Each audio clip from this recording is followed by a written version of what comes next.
political parties, particularly the PDP and APC, we have seen Atiku Abubakar emerge, as through a process of nomination and elections within the PDP. Now, back to the ruling party, APC, we have seen so many moves, either aimed at truncating indirect primaries through the delegates, the ad hoc delegates elected, or, in favor of consensus. In reality, there is nothing against the law when you talk about consensus, because it's been enshrined in the Electoral Act.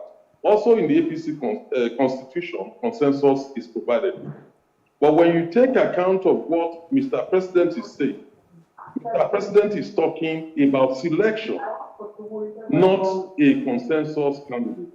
That is, somebody who he preferred, to rule the country, should be allowed to take and pick the person, and the person adopted as the candidate.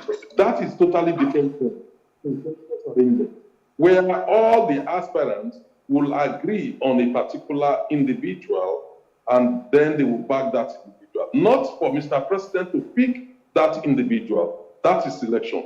It is not consensus. That is not in line with the spirit of the consensus arrangement within the APC constitution, or as envisaged by the Electoral Act. So therefore, what Mr. President is seeking to do through selection is not only anti-democratic, it undermines, internal party democracy, and it is a mark of a leadership suffering from democratic deficit. So there's no way how, in today's democracy, a president can unpick his own successor and ask his party to abandon delegates, voting, and just embrace the person. It's marks of some elements and a reminder of the history of leadership of Mr. President, which is dictatorial military rule. That cannot be done in a democracy. Members of the political parties should be allowed to freely choose who should represent the country, who they will present to represent the country in the presidential race.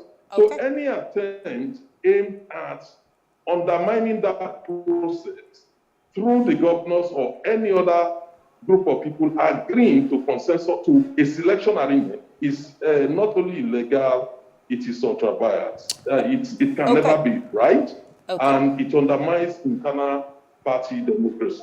Let me come to you, Adewale Justice. There are many who have made the analogy that, former President Olusegun Obasanjo at some point was able also to pick his predecessor, to pick his successor, I beg your pardon. And that why would it be wrong if President Buhari is also saying, well, this is who I want to succeed me?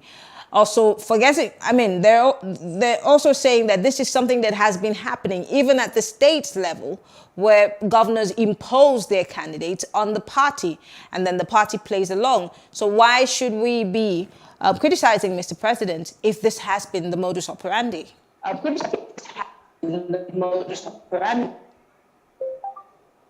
Hello, thank you very much. Hello, are we together? Yes, I can hear you. Go ahead. Hello. Yeah. Mr. Justice, I think that we're having a connection problem with you, so I'm going to let you go, and we'll try to see if we can get you on another line so that you can be clearer for us. But let me come back to you, Mr. Shomi. I'm tossing that question to you because this is a follow-up to what you just said. There are those who are on the other divide supporting Mr. President. And like you also mentioned, it's been happening in states. Nobody has criticized that. Why should we be criticizing Mr. President? And if, for example, the party at some point had come together and said, well, Mr. President, we want you to be our flag bearer, even though it was not an all-out consensus, but this is what happened in his time for him to have emerged as the flag bearer of the All Progressive Congress. Now, people are saying, well, give us a chance to do the same and pick somebody and say, well, this is who we want. And that will be by a delegate system. But what is really wrong with those who are supporting Mr. President and saying, well, let him pick his own? Obasanjo did the same thing. Well, you see, the fact that somebody stole is not a justification for another person to go and steal. Those who are arguing that Obasanjo did by bringing in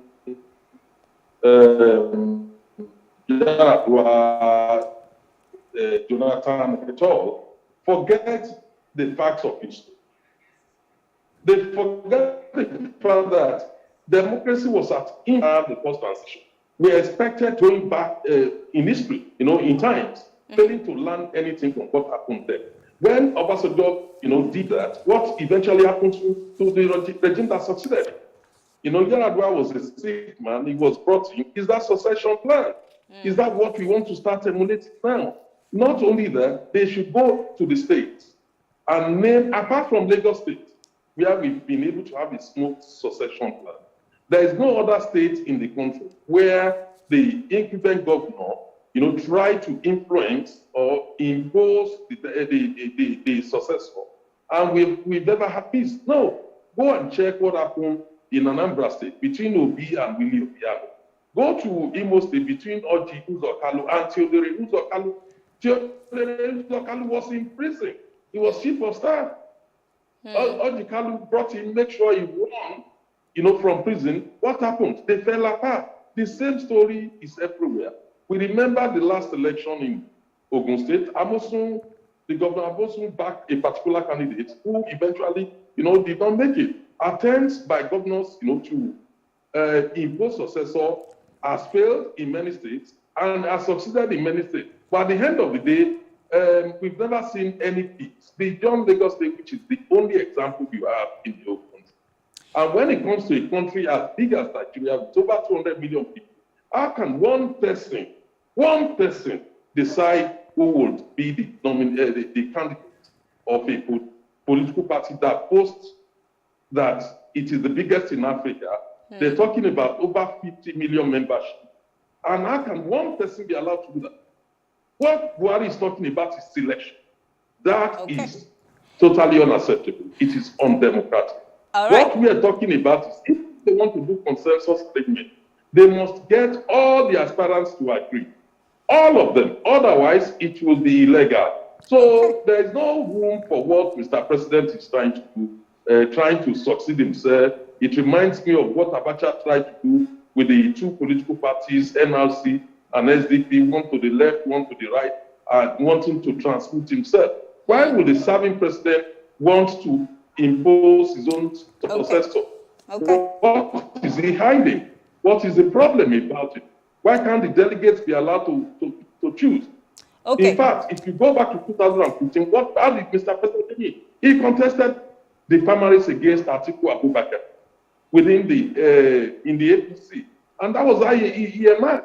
So why can't we build on it? Why do we want to go back in times, to the infancy stage when Obasanjo did it? Why can't we build, on what they did in 2015 when they deepened internal party democracy? And if we can't deepen it, sustain it at that level, rather than going back to an era of imposition. That is what I think Mr. President needs to be mindful of. You've asked very interesting questions, but I think we have Mr. Justice back on the phone. Mr. Adewale Johnson, I'm sure you can hear me. So let me quickly go to what Mr. President said, and I'd like to quote him. The President explained the qualities of his successor, the qualities that his successor must possess, and also went ahead to sought the backing of APC governors in picking the party's presidential tickets. I quote, "I wish to solicit reciprocity and support of the governors and other stakeholders in picking my successor, who would fly the flag of the party for elections into the office of the President of the Federal Republic of Nigeria," the President urged the governors. Now, this is not the first time Mr. President is talking about qualities that people who would work with him should possess. Remember, it took the President more than 6 months to pick his ministers at the beginning of his government after the elections in 2015. And he kept saying that these people must possess certain qualities.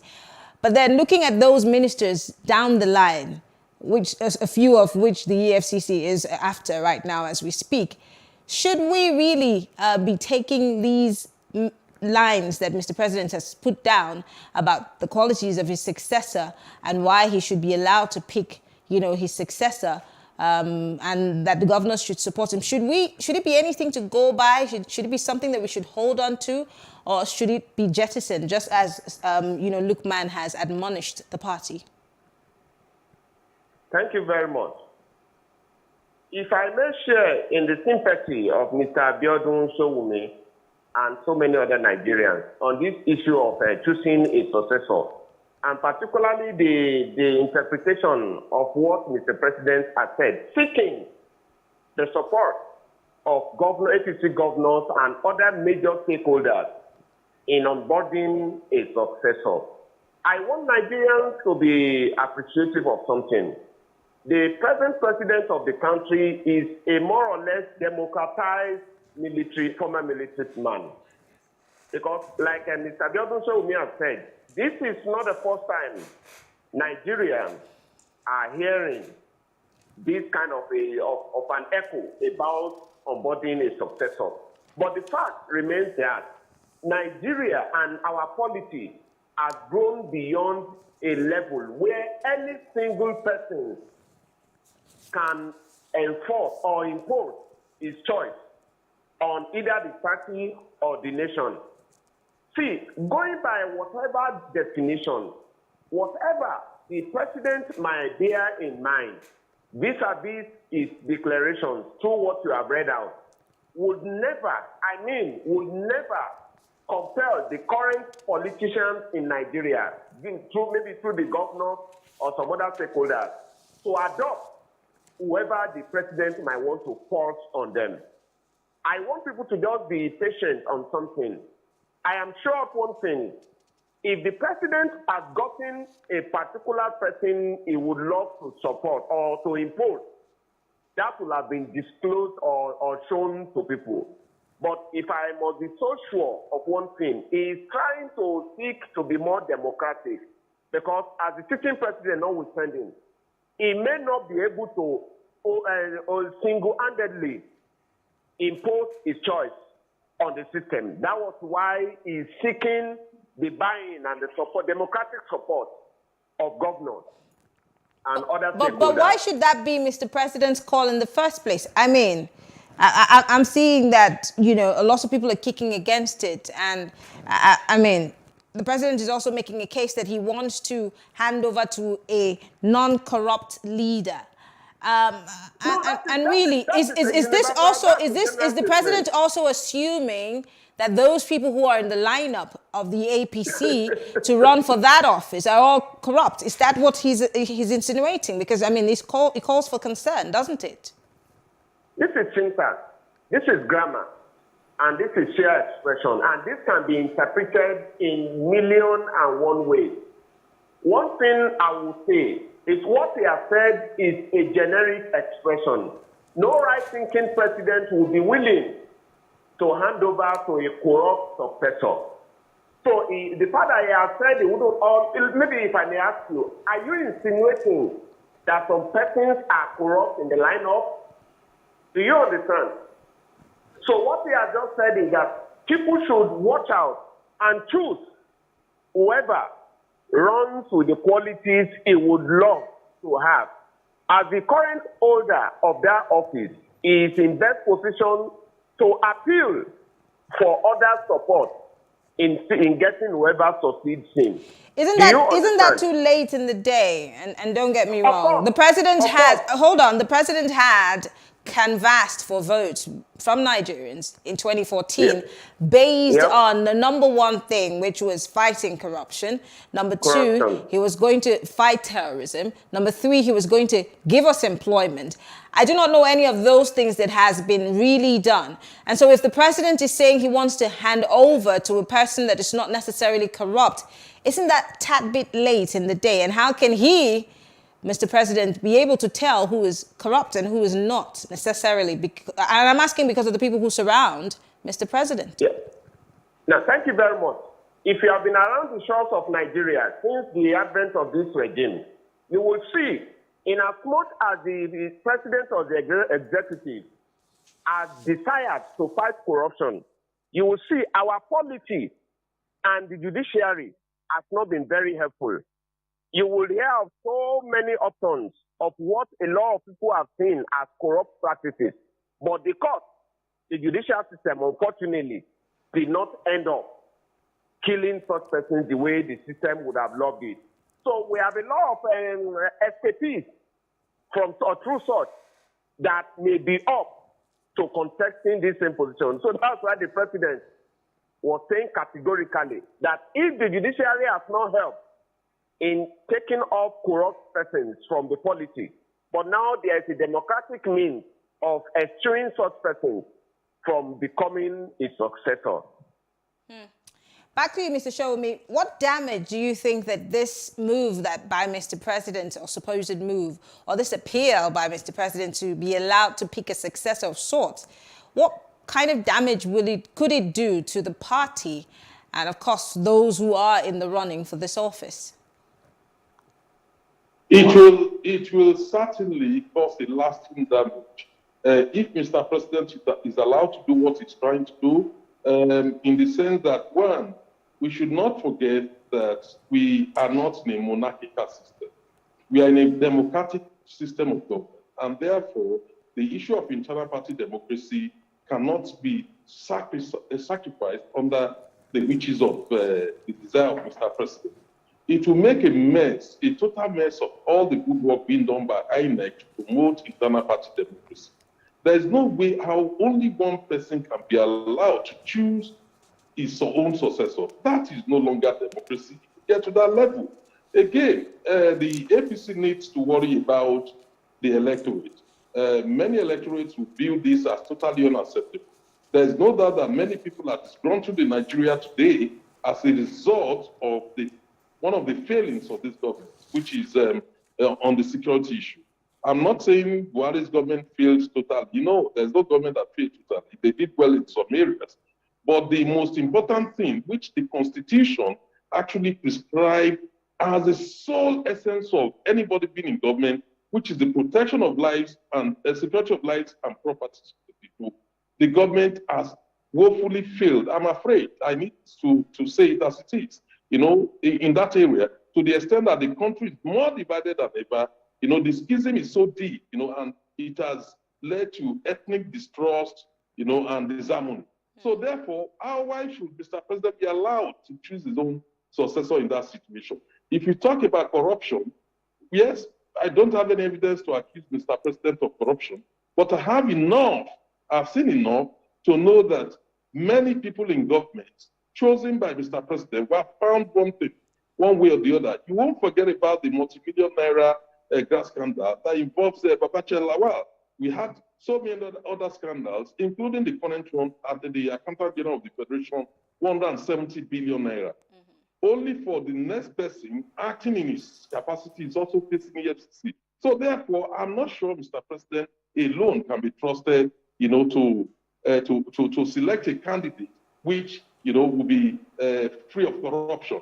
I think that should be left for Nigerians. Nigerians should be left to decide who they will prefer. It's like what is in the Bible, you know, when Jesus Christ and Barnabas were presented to the people Pilate, you know, the people were allowed, Pontius Pilate allowed the people to decide. Do you want Barnabas or do you want Jesus? They chose the thief. So let the people decide what they want. It shouldn't be the exclusive reserve of Mr. President. What he's trying to do is not a consensus. Okay. As emphasized in the Constitution and also the APC Constitution, what he's trying to do is selection, to select a candidate and get others to back it. I don't think that is right. That will have a huge ramifications, and I'm afraid that maybe, you know, voters backlash at the end of it.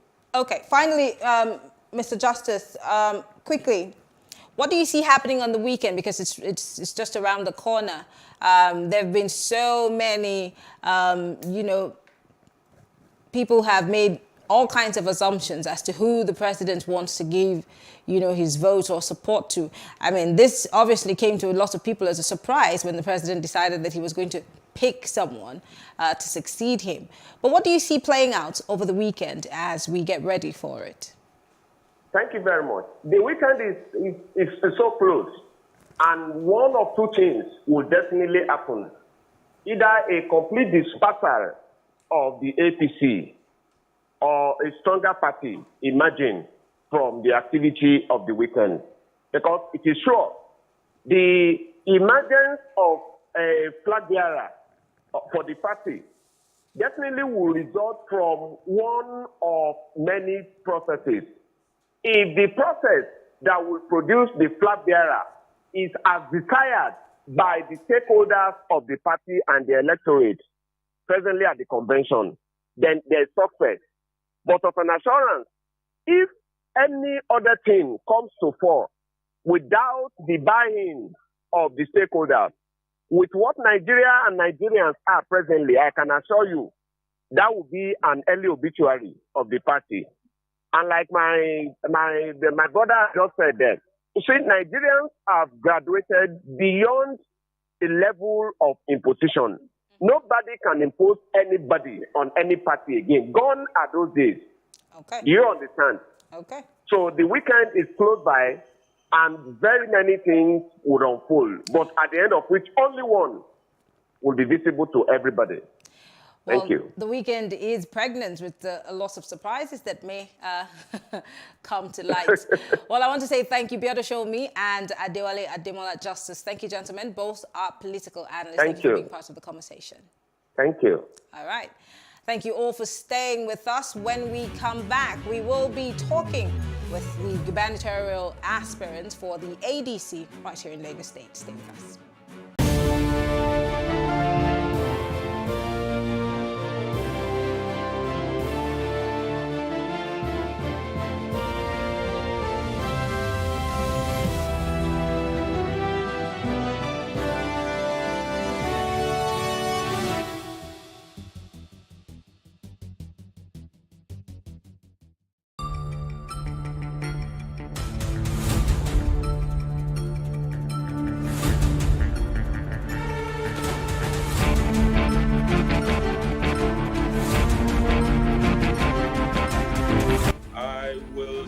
The president 70% in the fight against corruption. You see, fighting corruption is not a tea party.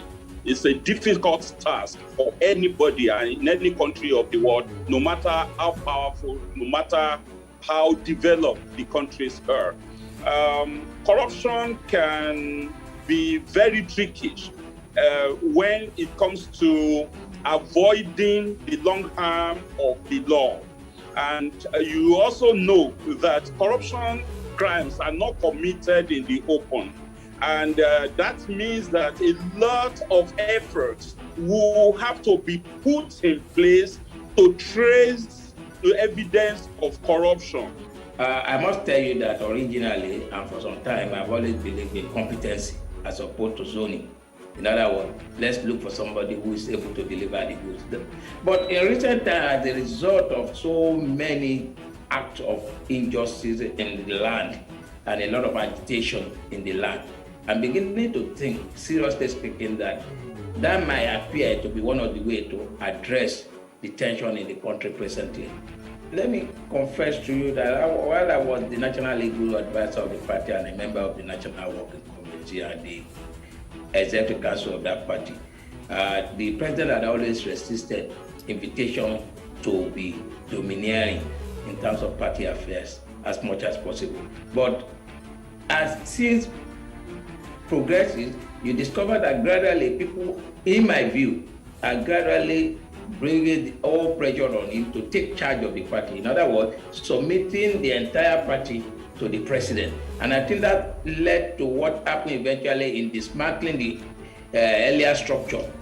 The reason why we seem to have insecurity all around the country and the reason why they are escalating is because certain persons in government and out of government are benefiting immensely. These people are the people we call conflict entrepreneurs.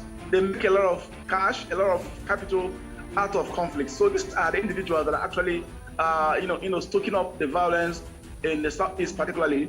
And what we said is that it is the duty of the political elites from the Southeast region, because there are quite a number of people in government from that region of the country they have not really done sufficient, they have not really shown sufficient commitments. The insecurity you have in the Southeast, basically, as we said, the insecurity is being instigated by elements embedded in the federal government. There was no reason for the suspension or the ban to have been imposed in the first place. As I have consistently maintained, it was a decision that was not warranted. It was a decision that was taken in bad faith. It was a decision that was taken on account of vengeance, in pursuance of vendetta, by a regime that felt slighted, by what was rightfully perceived by a large section of the population as a genocidal and irresponsible tweet by the president was deleted. That accounted for the so-called ban that the government imposed. So eventually, the government had to reverse the abnormality that they had forced on the country. Those who participated in the atrocities that are being committed against Nigerians, the draconian measures, the high-handedness, the party that is complicit, the political party and the political actors who are complicit in these things that have happened, who have endorsed these things, who have been silent on the impunity of this regime, must be punished in the next election. Nigerians must, and that's the point I made on Twitter. I said, look, as citizens, we must imbibe the culture of punishing politicians and political parties that inflict pains on us. The reason why people go into offices and do whatever they like is because of the absence of the policy of consequence. They know nothing will happen. They know they will still be voted for. They will know they will still have people rally for them. But when they do these things that they know that they will pay a heavy price, people become circumspect. People begin to think before they act.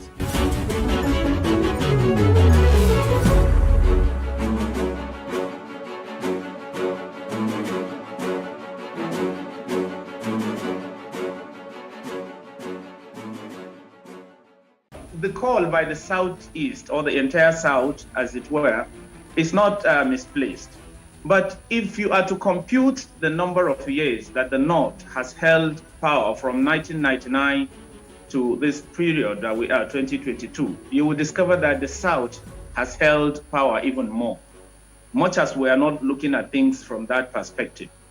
Olusegun Obasanjo, that I told you in the beginning, had 8 years from 1999 to 2007. He was succeeded by President Yaradua, who was short-lived. After about 2 years to 3 years, we lost President Yaradua, and Goodluck Jonathan, another Southerner, continued until about 2015.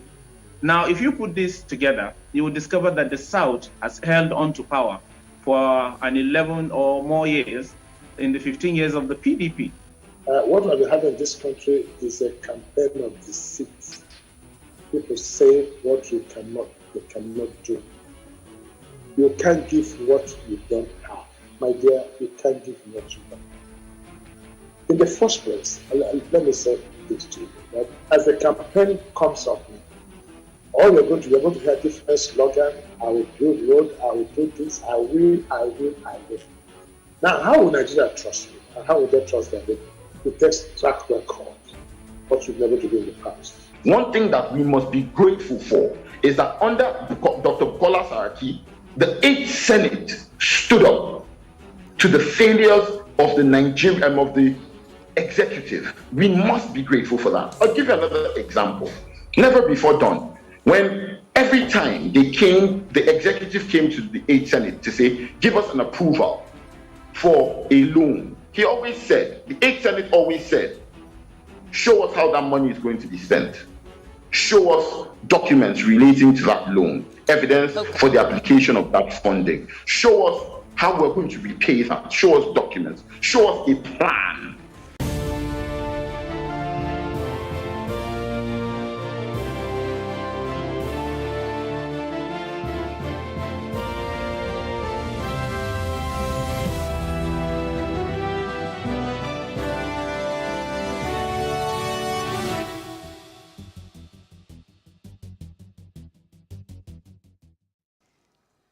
On the 11th of March 2023, residents of Lagos will troop out to vote for their governor. That's one of their choice.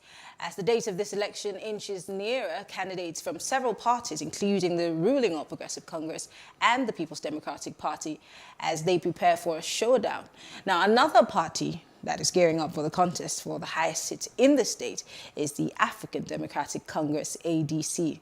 Now, an aspirant for the Lagos State gubernatorial election, Akin Braithwaite, joins us to discuss his plans for the state. It's good to have you join us, Mr. Braithwaite. Thank you very much. Great. We had a little chit-chat before we came on air, and I asked you a few questions, but I think the question that every person who meets with you would ask is, why do you want to be governor of Lagos State? And what made you decide? I mean, because it had to take a lot of things for you to say, well, I want to run this very chaotic state. Because I'd like to stop it from being chaotic.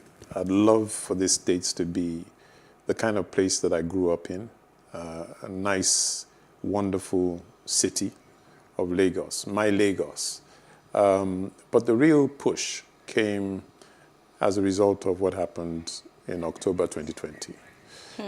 Which anybody who was in Lagos then, that was an experience and a half. And I just, at that point, that was a watershed moment for my life. Because everybody around me, in my household, friends, neighbors, were all similarly affected and traumatized. And the question now was, so what are we going to do about it? What's up? As usual, had lots of different comments and people saying one thing or the other. Lots of opinions flying up and down the place. Then it just came down to, is this what we're going to do? Just talk, no action. And I just decided at that point that things had to change. Things just can't remain the way they are. And with people like me, I thought, look, we just got to get involved in the political scene. I hadn't really decided at that time that I wanted to run. That was a recent decision. But right then I decided I needed to get into politics. So it was a choice, either revolution or the ballot box. And I opted for the ballot box. Now, I mean, you do know that the political scene in Nigeria is not as friendly as, it should be. It's not necessarily come on. It's something that a lot of people are apprehensive of getting involved in, but great position. But why do you think that Lagos got to where it got to? I mean, of course, it didn't. NSAS was a ripple effect of something. That's why we had the NSAS. But like you said, it's your Lagos. How have you contributed to either the positive parts of Lagos or the roles what roles have you played in making Lagos either better or where it is? I don't want to say worse, but where we find it right now. Certainly, I would count myself as one of the persons who has played a positive role. If you're either using an Airtel line or an MTN line. We're going to send you an invoice for mentioning those brands on our show. Point of fact. A fun fact. You would definitely have benefited from my involvement. I was one of the pioneer people that was involved in bringing telecoms, into the Nigerian space. It was a very, very interesting period. And certainly, I would like to think that by ensuring that we had modern telecommunications, very, very great customer services, that we were able to do something that brought Nigeria and Lagos into the modern age. From that point onward, you would definitely expect that we would now just be moving on a forward trajectory. Today, I'm one of the co-founders of a cloud telephony organization called Kasuku. And I continue to contribute. In terms of the grassroots, I also had an involvement. I do write children's books, incidentally, yes. So I don't know if when you were growing up, whether you came across the tortoise stories. You didn't? I'm a bit too old. I don't remember.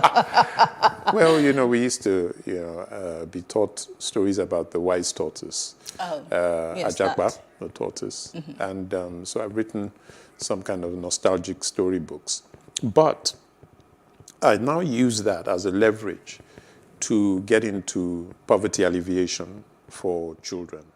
And we had a program that was running with the approval of SUBEB, which is the State Universal Basic Education Board, and UNICEF, where we went through all the local governments of the state, picking some champion schools, public schools for that matter, and just really helping children to make sense of their world and to understand how they can really get into self-development and help themselves to avoid the poverty trap by learning how to earn, doing various things, even simple things that can earn.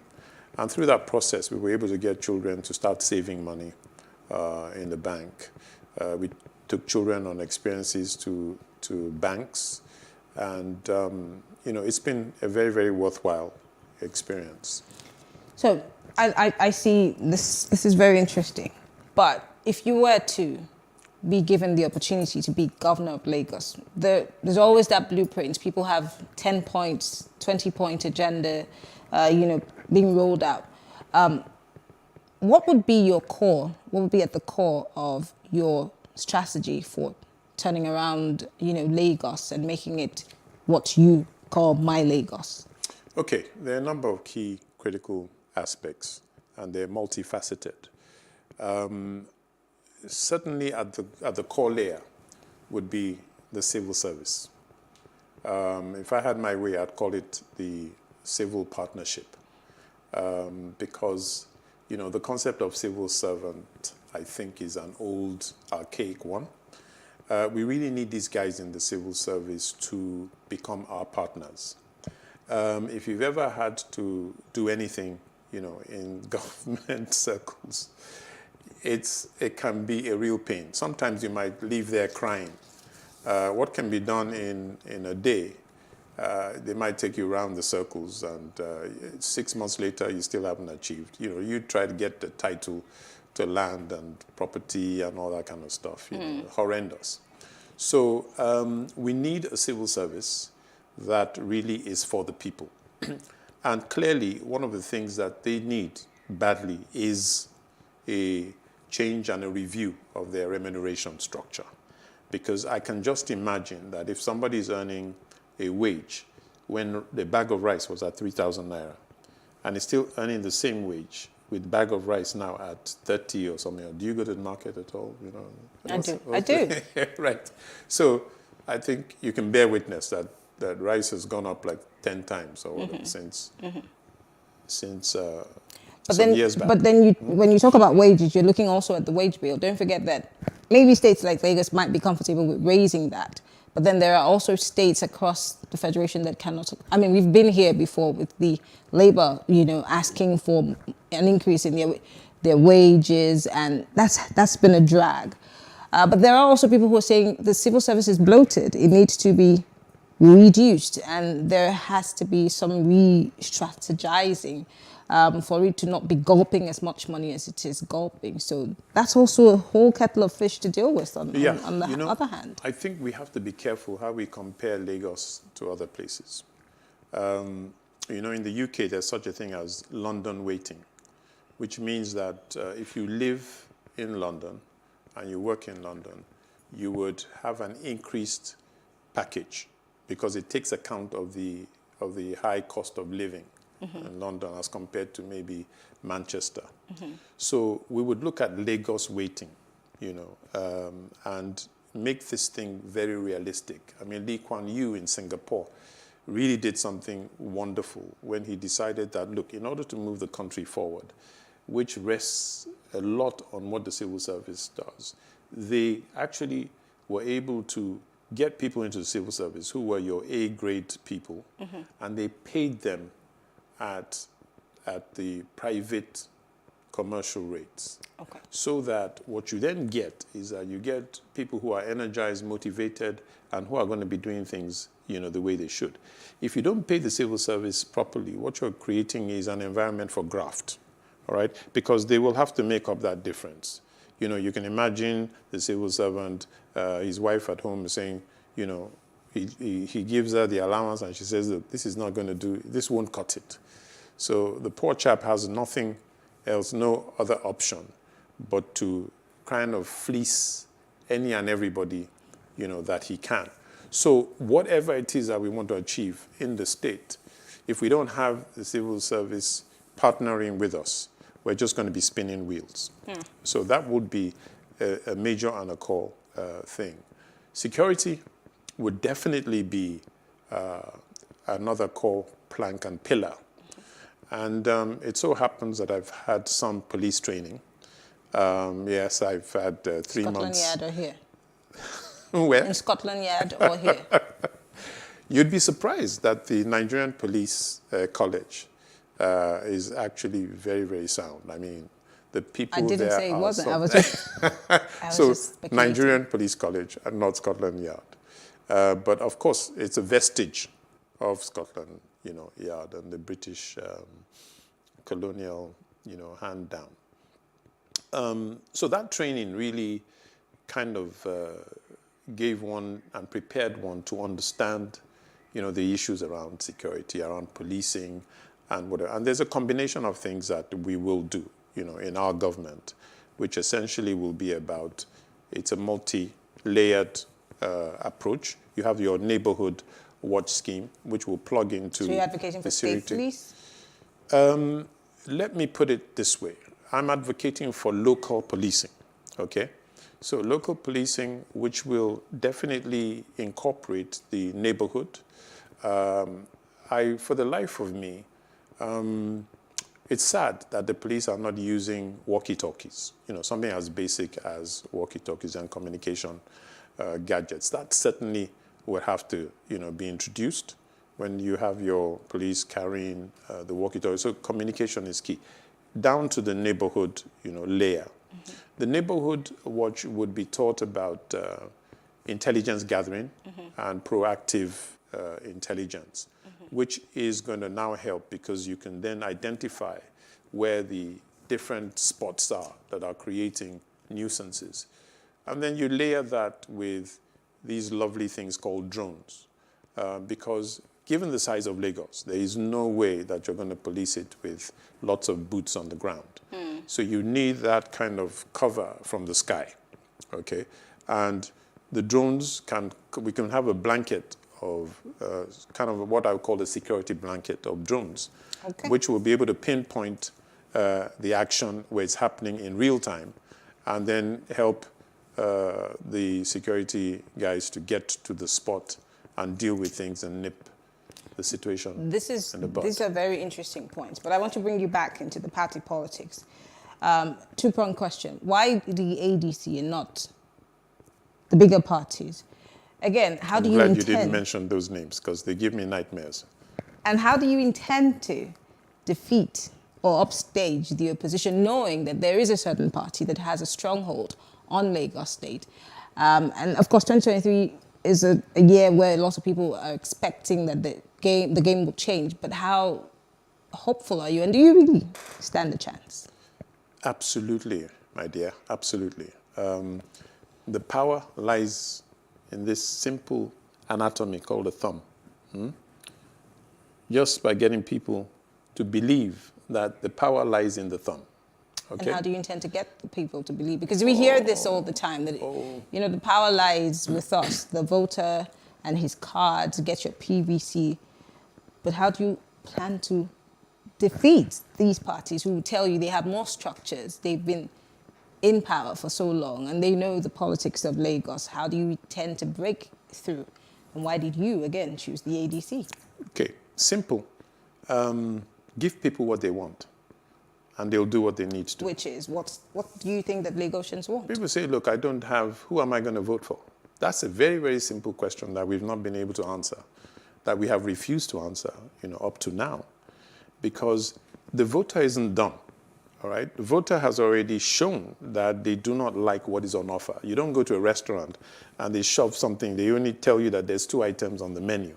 You know, you walk out of there, right? So, but if you go into the restaurant and then they wise up and they realize that they need to give you a very nice entree, then you choose what fits you. Lagosians have not had the opportunity to really look at what they want.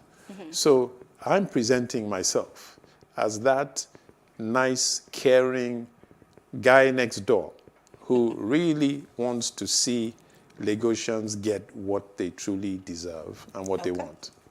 Well, on that note, I want to say thank you. Unfortunately, time is not on our side. Right. I want to say thank you, Mr. Braithwaite, for being part of the conversation. You are the ADC governorship aspirant for Lagos. Thank you so much for being here. Thank you for having me. And we will upstage them. Okay. Well, that's all for tonight, ladies and gentlemen. Thank you for being part of the conversation. Plus Politics returns tomorrow evening, same time. And have a great evening. We'll be back tomorrow talking for development. I am Mary Anna Cohn. Have a good evening.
Life can be fun and rewarding, but it also comes with some risk. As in business, you win some, you lose some. And that's why you need to be wise in the choices you make. It's like placing a bet. Again, you need to be wise. Wise in choosing an innovative platform with the highest market options and highest odds ever. That's why Winners Golden Bet, the leader in online, in-shop, virtual, and live sports betting, gives you enhanced platforms that offer you the best chances of winning. For betting on live soccer matches, live dog races, and virtual games. Winners Golden Bet is your best bet. Instant payment on winnings guaranteed. Play online or in any of our numerous shops nearest to you. Hey guys, be wise. Play on Winners Golden Bet. Winners Golden Bet, the wise choice.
Nigeria's Niger Delta region, from where the black gold fuels Africa's largest economy, where the lines between wealth and poverty has never been thinner. Conflicts, poverty, insecurity, and environmental challenges daily confront the region.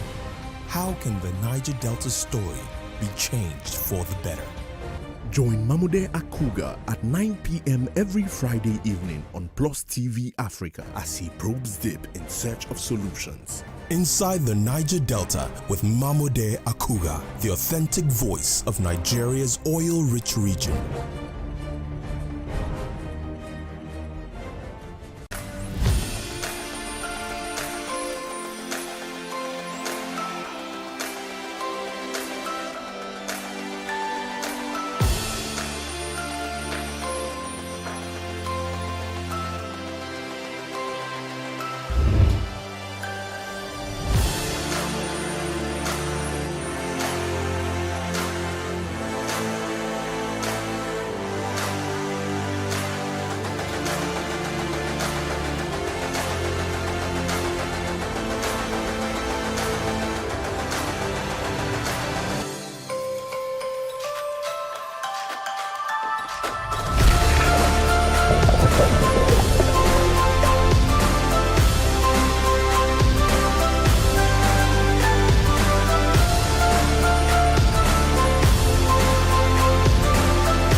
Hello and welcome to What Are We Saying? #Ways, where we talk about topics in the news as it affects us all. I am Osayiwa Mesale and we have a full house. Hello ladies. Who are we starting with? Rich Auntie vibes. Yes. Godwin. I'm just here to bring color to the conversation. Nothing behind the else. scenes there? Nothing else. Because Uwa is doing what she knows how to do best. What did I do now? Bringing topic that is vain. Very vain. According to you. No more than no vex. Totally vain. You know, once in a while we have to touch on these vain topics. Why? Because it also affects the youth that we are trying to appeal to, right? So more than no vex for me. No problem. You're fine. Oti Elu, I've not seen you this week. Yes, ma'am. And present. Who is our spokesperson for today's show? Namaste. Like, I second that. I really don't understand why. In the middle of both of us. I really don't understand why I'm the spokesperson. Because we don't know zilch about this topic. Really? We know that And we know you're very knowledgeable. Okay. You are exposed. In fact, you know the headquarters of the BBL. Okay. So you put us through, right? Apparently, folks, I know so. Lucy, how are you? I'm very well, thank you. You will not kiss someone. Allow me to be vain. Just one topic. You are complaining since morning. Let us be vain. It's all right. But honestly speaking, I thought it was worth discussing, right? Because again, it's something that is not going anywhere. I agree. We think this thing was foreign before. Yes. But all of a sudden, it's everywhere, home. in your faces. You go everywhere in Lekki. Totally. It's almost like everybody is doing It's it. the trend. Yeah, you hardly find people that, haven't gone under the knife. Or and are you know not what is interested in it. worrisome actually. for me now are young girls. They've never had kids. They've not done anything, like they're just, everything that they're thinking about is how they want to look. I know that's a the key thing 17-year-old about girl, vanity. because I remember going to the hospital, one of these hospitals with one of my friends. Yeah. When we saw a young girl, she was just 17 and her boyfriend. And they're going to do. I'm telling you, she had done her arms, she had done her waist. 17. She was 17. Key But question. Is she on the 17. is she on the big side? She's on the big side, Oh. right? She's on the big side. So She should have gone to the gym. No. So that's why we're having the conversation. I mean, it's a sign of the times. Let's be honest. We live in a very visual world now. Yeah. Social media has upped the game. Yeah. People want to be seen for as much as 5 seconds of fame doesn't even mean 5 seconds anymore. You're lucky if you get a whole full second. But people are really trying to be in the spotlight. Thank you. So it's not going anywhere. I like when you say it's everywhere. I love Nigerians, we're consistent. Whatever we enter, we enter fully and we die. So we take over. I mean, a couple of weeks ago, we talked about weddings, where we started and where we are now. And this is the same thing. So the fact is, right across the world, culturally it has changed. So Caucasians at one point, they were known by their signature flat bum. And then Kim Kardashian came along and you see why you are spokesperson. Hold on. Hold that thought. You're doing a good job. You've already started the precedent. Drink water. All right, so as you already know what we're discussing BBL. That's it. For those that don't understand what BBL, even me, I had to Google it. I didn't know. But Brazilian butt lift.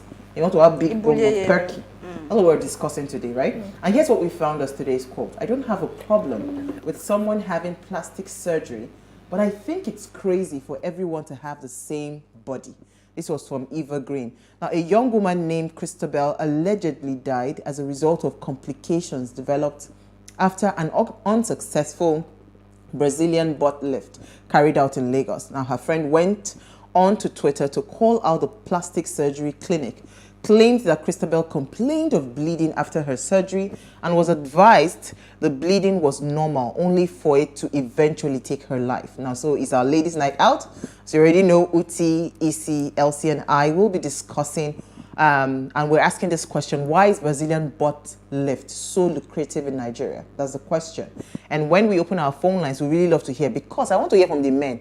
They say they are doing this bomb because of you people. I want to know if it is true.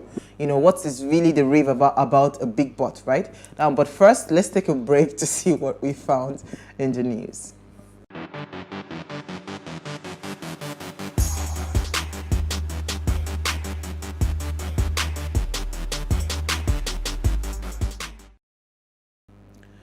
You are still watching Ways. Now, a day to honor the oldest profession across the world is June 2nd and is observed as International Sex Workers Day. What a great way to match the topic. Marked to raise awareness against the rampant exploitation of sex workers and the terrible condition they live in, the day highlights the abuse and victimization of the workers. Now, on June 2nd, 1975, hundreds of sex workers had gathered in Saint Nizier Church in Lyon, France, expressing their frustration and fury over their criminalized and exploitative living conditions. Now, their demand included freedom from police harassment, a fair investigation into murders of sex workers, reopening of hotels for their work, and so on. Now, going on a strike for 8 days, the workers had launched a media campaign which became one of the first right movements for sex workers across Europe. Now, inspired by the occasion in Lyon, other sex workers occupied churches in Paris, Marseille, Grenoble, Saint Etienne, Montpellier, and after gaining momentum and support from political leaders and feminists and human rights groups, and the day was first commemorated in 1995. The focus is to develop concrete policy recommendations to be implemented at local, national, international levels for sex workers. So, happy International Sex Workers Day. Let me jot something down that I will bring back much later. All right, so you see that even sex workers are complaining that this BBL is spoiling market for them. How is but it spoiling market I'll for come them? back to that. I'll come back to that. All right, so I believe that it is time for, I wouldn't say that it's a bad profession. I would say that they have their challenges, which you've already highlighted. Yeah. And I would also state that we should also be, we should express some sort of empathy towards them and their plight, because nobody knows why they went into that profession in the first place. So nobody should judge them over it, and they should appreciate them, because believe it or not, these women or these men, they are doing a lot of work. It's a profitable profession. Yes. Very profitable, and they are helping save a lot of homes. That's why I said they're doing a lot of work. Moving on. Today, not today. Oh God. Who's taking the first time? You see, what's your story? Like I said, I keep walking away from Nigerian news, and however, this is not a pleasant one, because it's all about xenophobia, and we know that xenophobia has been in South Africa for God knows when. And this is the headline that got my attention. Says South Africans take law into their own hands to drive out foreigners.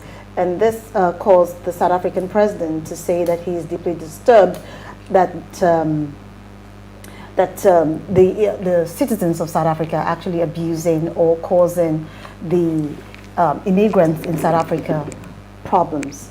And they're making life kind of difficult for them to actually live in South Africa. They steal from them, they threaten them, they harass them in different ways.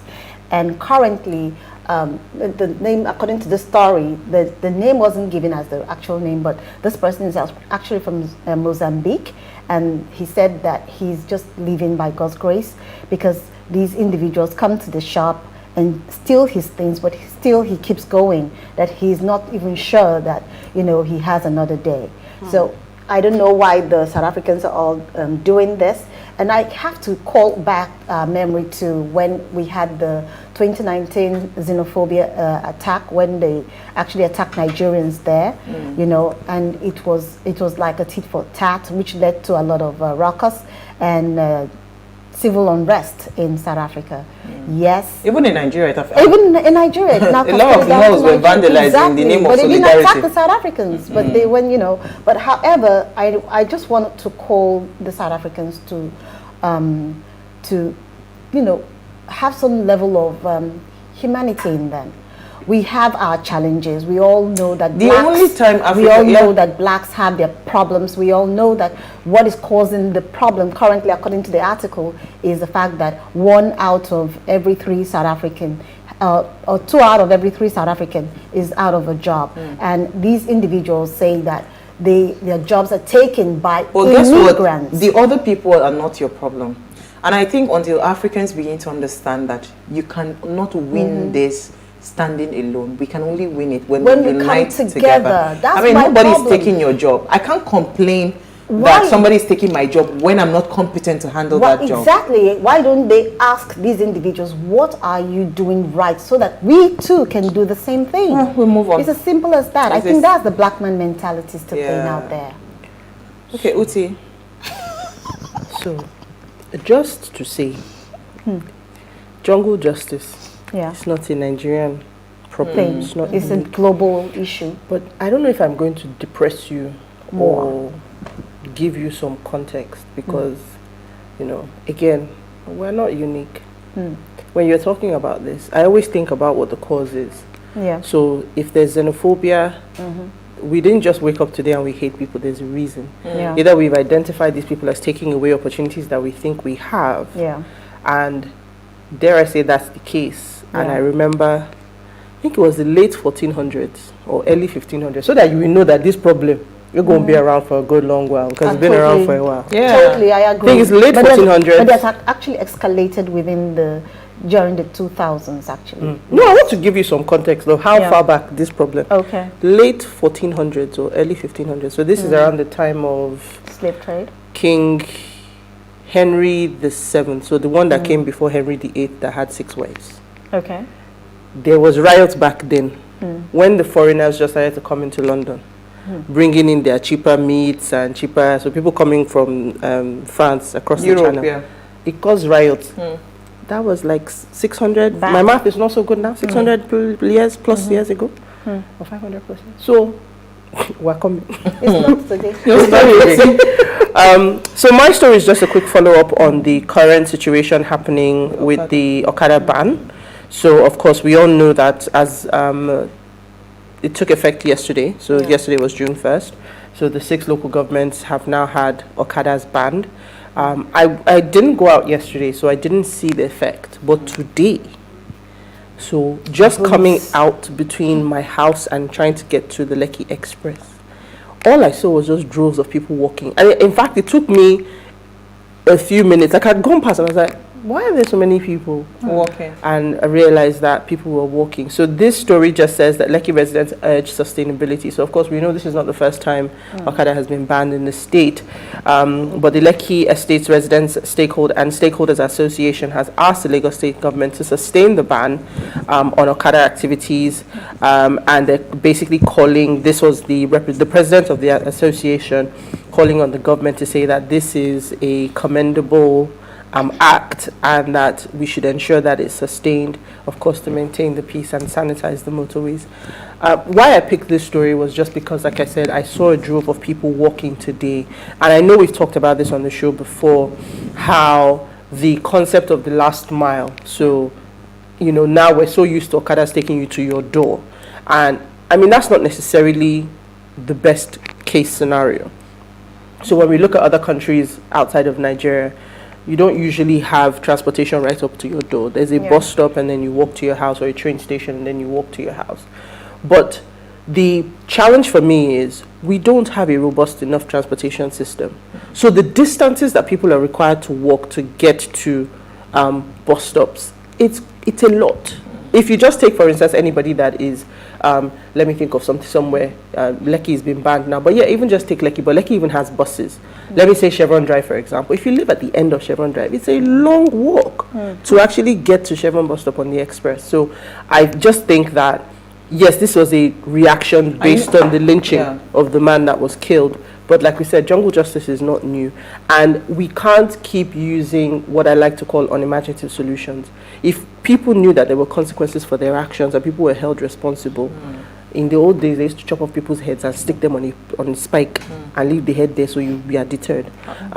So we need proper systems to manage problems rather than creating more problems. You know, when you talked about Chevron Drive, all I kept thinking in my head is, Lagos is where you see people waking up at 4:30 in the morning. Security. So imagine having to walk that distance to At bus that stop. time. I mean, I've heard of people being robbed, stabbed, and all of that. They were being robbed when there was bikes. Now the bike men have no food and nothing to eat. And so they really need to find something that will. You know, I know in Magodo Estate, for instance, at some point they had to ban all the Okadas.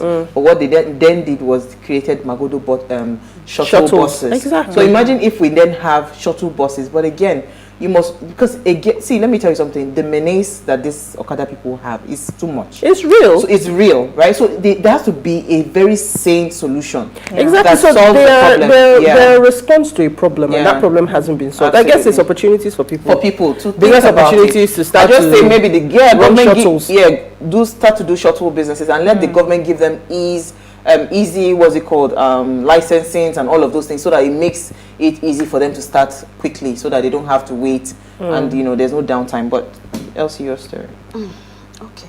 So my story is history related, and I guess a life well lived as well. Custodian of Olumo Rock deity dies at 137. Oh wow! No way! Oh wow! So the custodian of the deity, popularly known as Olumo Rock in Abeokuta, Ogun State, Sinotu Sani, known as Iya Olumo, is dead.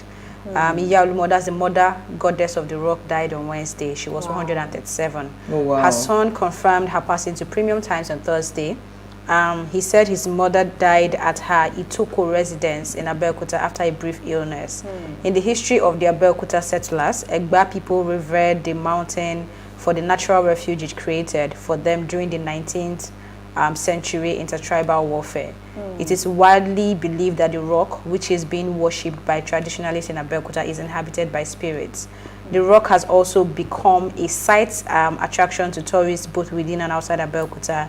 His son said Mama lived in one of the enclaves under the rock for more than 40 years, where she served the god of the rocks.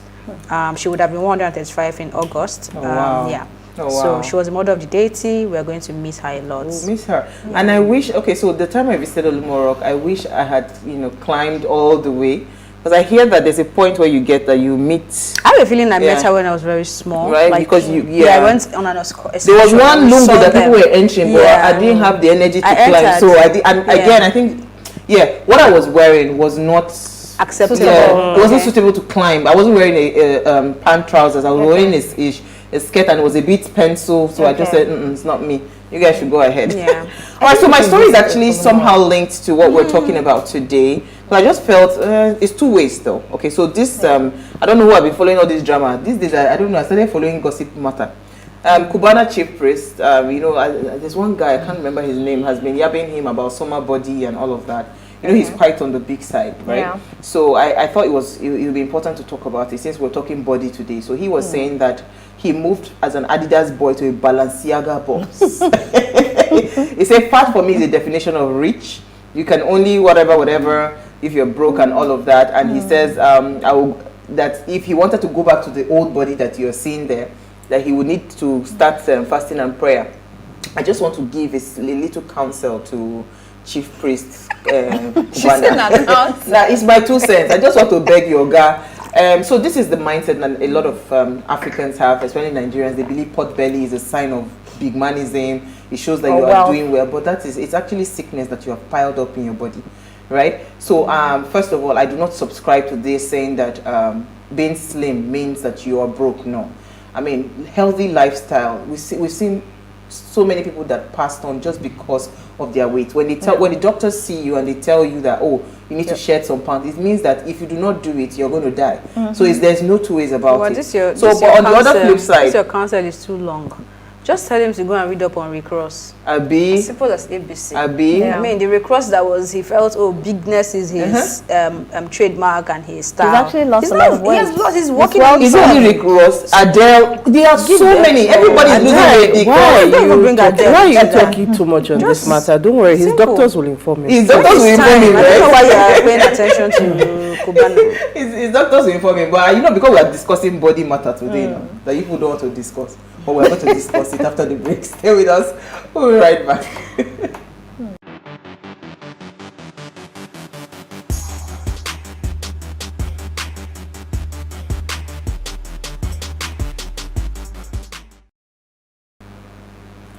All right, so Brazilian butt lift is a surgery that will let you restore a full and shapy backside. It will let you achieve the desired hourglass shape by delivering you a slimmer waist and rounder buttocks.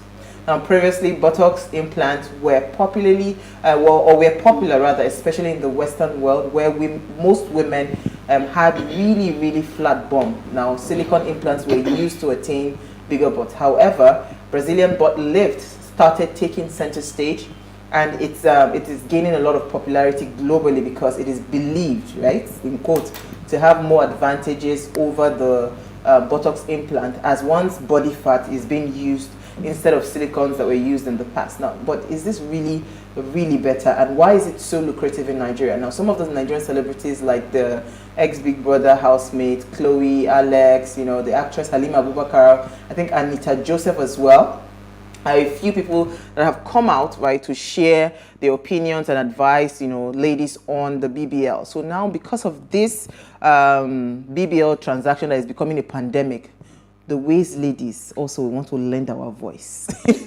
on this matter, whether they like it or not. And we want to really hear from you as well, right? Let's hear what your thoughts are on this. Remember, you can join the conversation. Send us an SMS or WhatsApp to 081-803-84663. You can also tweet at us at WaysShowAfrica1 with the hashtag WaysShow. So I always believe in, instead of saying, don't do this, and this is my principle. If you understand the why as to why things are like this, maybe you can then walk it back to how you can then probably put a stop or minimize, or you understand? If somebody's addicted to something, you don't just go, stop being addicted to this. You must ask why. How does it make you feel? What is the high that you get from this and all of that? Then maybe you can then walk that person gradually out of that addiction. And talking about addiction, I've seen that body enhancement surgeries, right, have become almost an addiction. So I was wondering, and I just sat down and I'm asking myself, why is this so? Because, I mean, I've heard stories like I wasn't getting any role, I wasn't getting any attention. The people now in the music industry and the movie industries, no attention was given to me. I wasn't getting the big roles and all of that. So as soon as I did this, I started getting the numbers, I started getting calls and all of that. And you see this play out. I mean, case in point, there are so many celebrities I can't even begin to name. But let me even start with the one that everybody knows very well about, and they're always yabbing her about her body, Toke Makinwa. When she did, when she was flat-chested, flat-bum, she was making waves, but not as much as, Yes, and go and check on Instagram. Because people are complaining and shouting, this is that.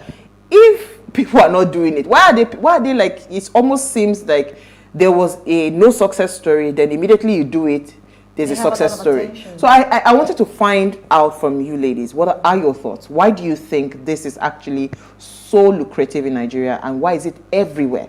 It seems like everybody just wants to have that perfect hourglass shape. What are we going to start with? So before we start, there was something you said you were going to talk about relating International Sex Day to our conversation. Oh yeah, I was going to say that a lot of sex workers are also complaining that people that have done the body enhancement surgery, they're taking businesses away from them, because now they have moved prostitution online. So it's now an online business. You just go after you finish your surgery. Everything is moving with technology.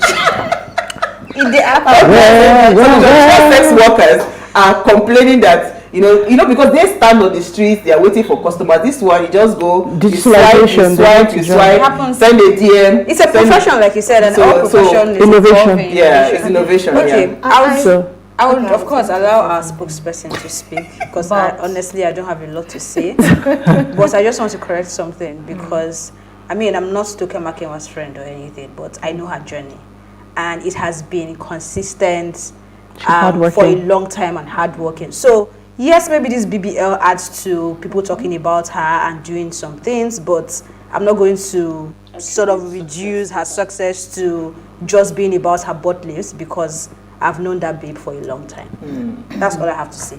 Over to you. Before she takes over, when she takes over, it is that. In fact, that's the end of the whole show. Okay. So let me just quickly put in my sneak peek, my snippet. Basically, what I think is not about insecurity, because people say, oh, these individuals that go into it, they are insecure, that's why they actually do it.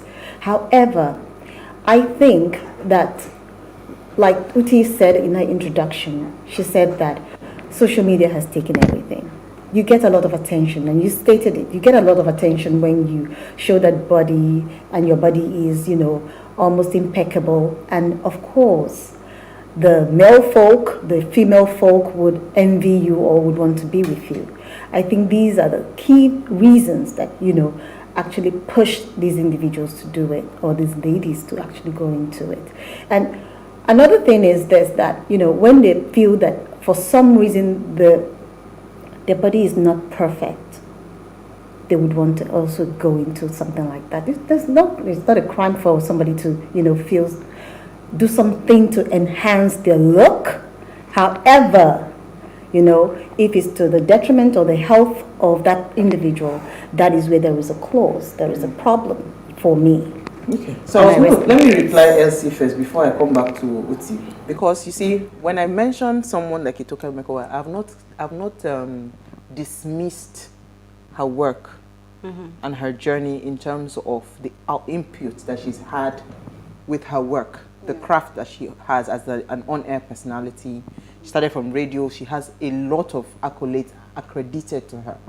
I'm saying that if you check her journey, before and after the body enhancement is a tremendous leap. It is completely wide. The gap is wide. And you can't, so take all these big brother people that, you know, go into the big brother house, nobody, next thing, they go and do the surgery. You see, it's like, it's an automatic flip. Everybody just wants to follow them. Everybody wants, do you understand? So the fame, guess what? The fame, you know, maybe it was here before. It just goes overnight. It's an exponential fame that they experience. And that is, for me, that's why I feel that a lot of people, even people that are not even like your TV face personality, are trying to do that. They use it to do their business. But let me come to Uti. So it's not, I'm not dismissing her craft. I'm not dismissing her career. I'm saying to you that if you check the growth, and this is not just her, go and check across every one of them. Nancy Sime has done her own. You will see that there is a tremendous, and they pay attention. You understand? So you can't dismiss that. Let us be factual. If you want to break down this conversation, nobody is saying that you're not doing your job well. You will do your job well. No, maybe if you use somebody else that is not Toke Makinwa, maybe I won't be bothered, because I know that for every action there's a reaction. And when it comes to how the media works, when you do things that make people talk about you, I mean, you have the larger group of people on social media shouting, why are you going to do your body? Self-esteem, blah, blah, blah. And in doing that conversation, you are giving them the talking value that you need to actually survive in the showbiz. So actually, yes, it works for them, because when you do that and you bring eyeballs to yourself, especially when we feel like the body is not proportionate, or we are talking and we're like, there's this change, this person is looking different. There is a difference it will bring. But I mean, you mentioned someone who went to Big Brother. What's her name now? Nengi. No, not Nengi. Mercy. Okay. A lot has been said that if she didn't have that body, of course, she was open about it from the very beginning, that I did this body to get to that point, right? If she didn't get it that way, she probably won't be the winner, being able to do the whole twerking and whatnot on the show, right? That is, I understand. But all I'm saying is, or all I was trying to say was that this is somebody that we have seen her journey over 10 years, right? Yes, there are people who do it and that is their turning point. And I can tell you that there are people that have done it, they still never see money to service the way that they do. So let's not even have that narrative that once you do it, your life changed, because it's sort of also going to defeat the purpose of why you even want us to have this conversation, which is to also help people understand that, yes, it helps you get your self-esteem, but that's not the all and be all of success at the end of the day. Well, let me hear Uti's thoughts. We all want to hear it. I don't know what you can look at, but okay. So, like I said, Nigerians have a wonderful, we're consistent, right? We take it to the hilt, then we continue till we fall off. BBL is predicated on liposuction. So we take fat out of one part of your body and we put it in one part of your body. So namely, we suck up the tummy and we put it in the backside. Liposuction, first of all, is not new. We have lost a first lady to it, by the way. So, just for context, that we know that this is not new. And this is not a unique to Nigeria problem. I always like to give context. Globally, 2015 to date, BBL as a procedure has grown 77.6%. That's it. It is one of the most dangerous surgeries you can do. Because I know that when we talk about it, and that for me is probably where I want to start, because we need people to understand that this thing is no joke. We're talking about somebody that died. You know, because it's become so popular, it's so easy to think it's run of the mill, like you're brushing your teeth or whatever. Let's be clear that this is real life-threatening surgery. Even the recovery process is crazy. Yes. So there is a journey. People understand. If you even look at the genesis of plastic surgery, there's a reason why it's called Brazilian for a reason, because the genesis of surgery itself was to eradicate the signs of race. So, you know, in Brazil, they have the whites, they have the blacks. Yeah. The whole thing was predicated on eugenics, trying to cleanse. And this is where this thing has come from. And this was a doctor who then started this process and has taught it around the world. But I like to look at turning points in culture, right? I keep saying, for me, Kim Kardashian was the first person. Oh yes, the entire keeping up with the Kardashian where Caucasians and white people became obsessed with. Because if you think about the supermodels of the early 80s Kate and Moss, they were skinny. The ideal aesthetic of a white woman then was stick with big boobs. So breast implants and boob jobs were the most popular surgery back then. But what happened was we started to see a shift, right? Where people like the Kardashians came on the scene. Hip-hop culture. Absolutely. What they call those girls? Video vixens. Yeah. Started to change the narrative. So then it became interesting, like it was interesting to be thick. So before we all wanted to be stick thin, that was all the magazines were selling, and then big boobs. And then that changed. So the narrative, the Nicki Minaj's of the world, they changed that narrative. And of course, the minute you know, media is powerful. Industries are powerful. The fashion industry, the beauty industry. So the narrative changed. So of course, we were coming off models, the controversy around models being super skinny and models being, you know, people eating cotton wool to stay thin, all of that. And then here came a more profitable narrative. The influencer was born. Kim K and her family. You know, at one point, I think she did x-rays. Yes, to prove that there was no implant in her butt. Yes. But because you've moved fat, who can prove whether they actually had? Because, I mean, they're half Armenian. Armenia is a European country, so it's not like yes, it has some Middle Eastern, but it's not like they are known for the way the bomb is. Yes. But what happened was the influencer was born, the digital space came, and then it was cheap. In Nigeria, it's 3 million circa. Abroad, $3,500, $5,000, $5,500, depending on where you go. And you can take for the surgery. For it. Right? You can take a loan for it. I remember when they started that in the UK too. So the fact is, we have created an enabling environment for the output, and we've created an enabling environment for the input because it's cheap. So when we want to talk naira and kobo, dollar and cents, what's the return on investment? Whether people are arguing token, no token, it's made high, no made high. We have a whole host of celebrities. Yes. Before I knew we were going to talk about this topic, we're talking about a very popular actress. A few days ago, and I was saying that my friend was like, but she always had a big bum. I said, no, come with me, come closer, come to Instagram. I can tell you exactly when she did it and when it happened. So the silhouette, you know, when we used to watch cartoons, if you remember that silhouette of Betty Boop or Jessica Rabbit, the figure 8 curves, big boobs, hips, hourglass, and everything. Now, the narrative has come to the fact where that is now the desirable. You know, you talked about Obi Kubana, right? Yes. Obi Kubana now is going back to the old narrative. Nigeria, I know Nigeria, when you have money, fat was the sign of you having money.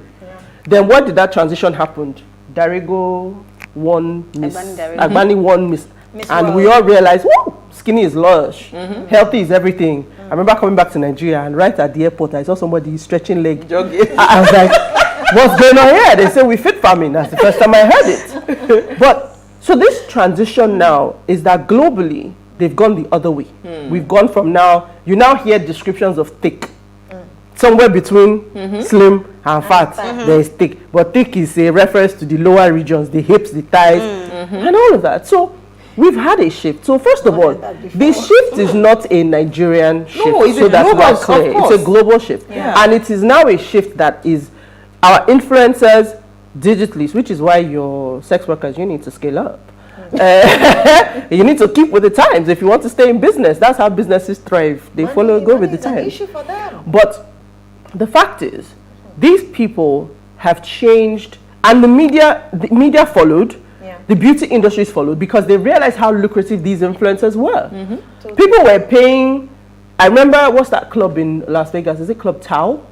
For how many years in a row they paid Kim Kardashian an obscene amount of money to come and celebrate her birthday there. She didn't pay them.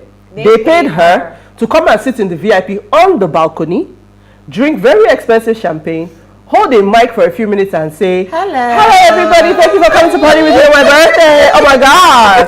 And when we were back to the show, so when she the one that came to Nigeria, the plane was still on. So people were upset when she came. I was like, what did you expect her to do? Did you ever watch her show? This is exactly what she did in appearance. I'm so happy you came out to party with me and my family. Oh my God. That's it.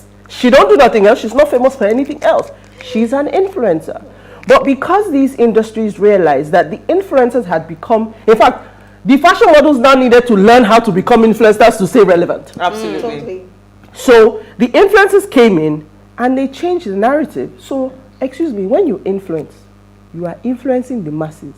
You go sell it. So people now, it's in your faces every day. Absolutely. It's like I was saying, you know, we don't respect our celebrities. We just take Nasi, Sime, Toke. We're just calling their names anyhow.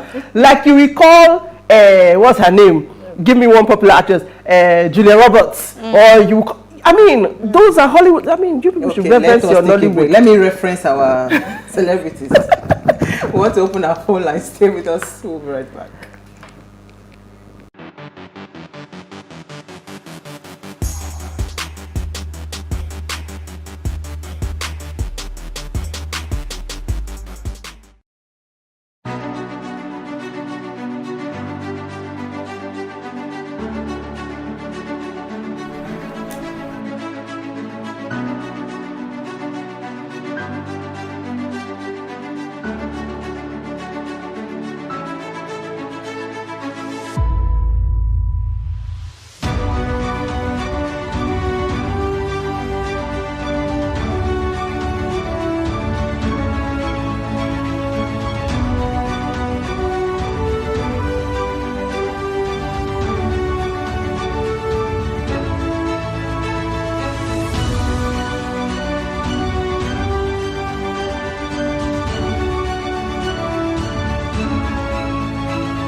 All right, thanks for staying with us. Now, if you just tuned into our Ladies' Night Out, and we are asking, why is Brazilian butt lift so lucrative right now in Nigeria? Now, please, let's hear what you have to say. Remember, you can join the conversation. Send us an SMS or WhatsApp to 081-803-84663. You can also tweet at us at WadeShowAfrica1 with the hashtag WadeShow.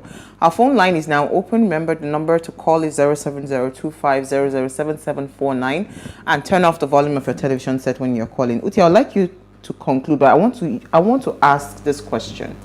The why. We've not answered the why.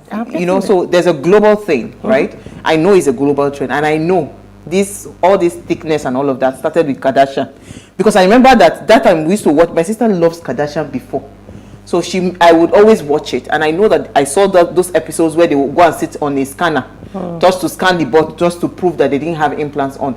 Then they were not letting out their secrets. It's just Kim K though. No, I think Chloe did it, not Chloe. Courtney. Courtney has the kids. Chloe did it.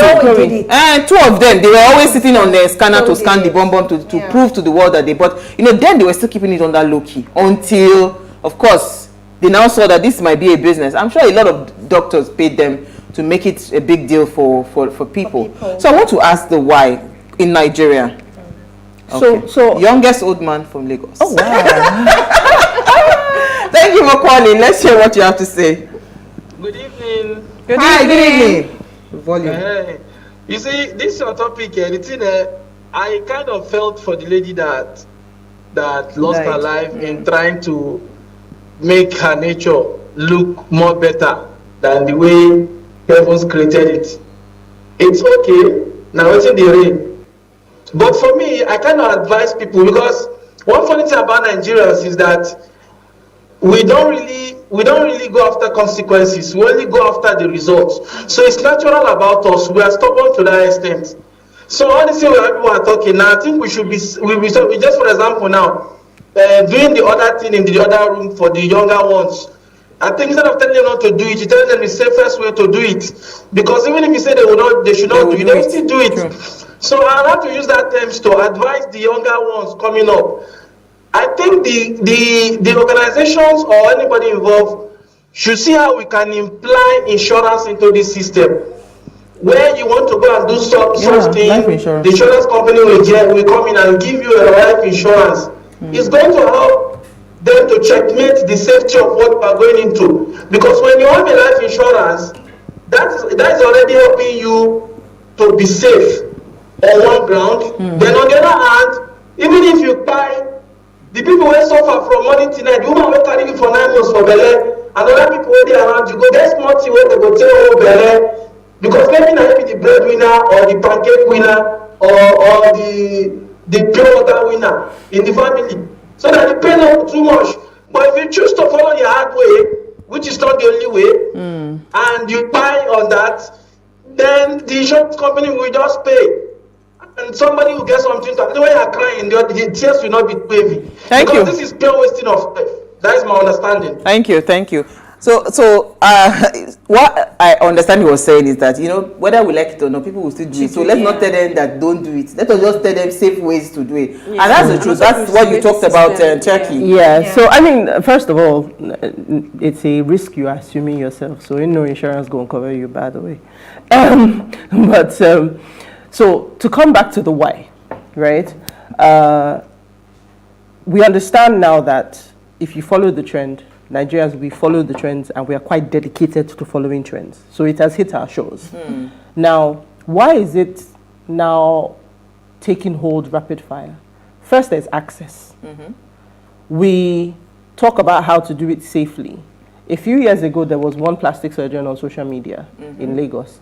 Now, this was the one on in VI, the man. I won't call the name of the brand, but he started it.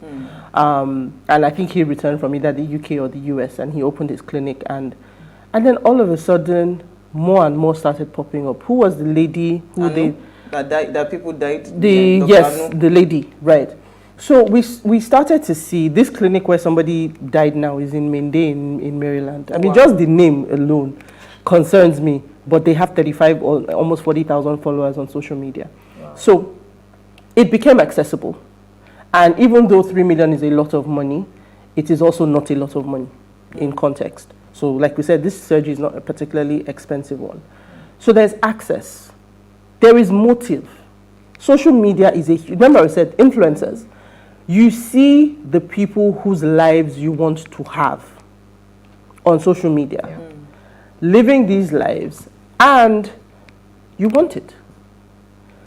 One of the key areas that I think we talked about it when we had Obina on the show. Some fashion designers have used their bodies, done their bodies, and used their bodies to sell their outfits.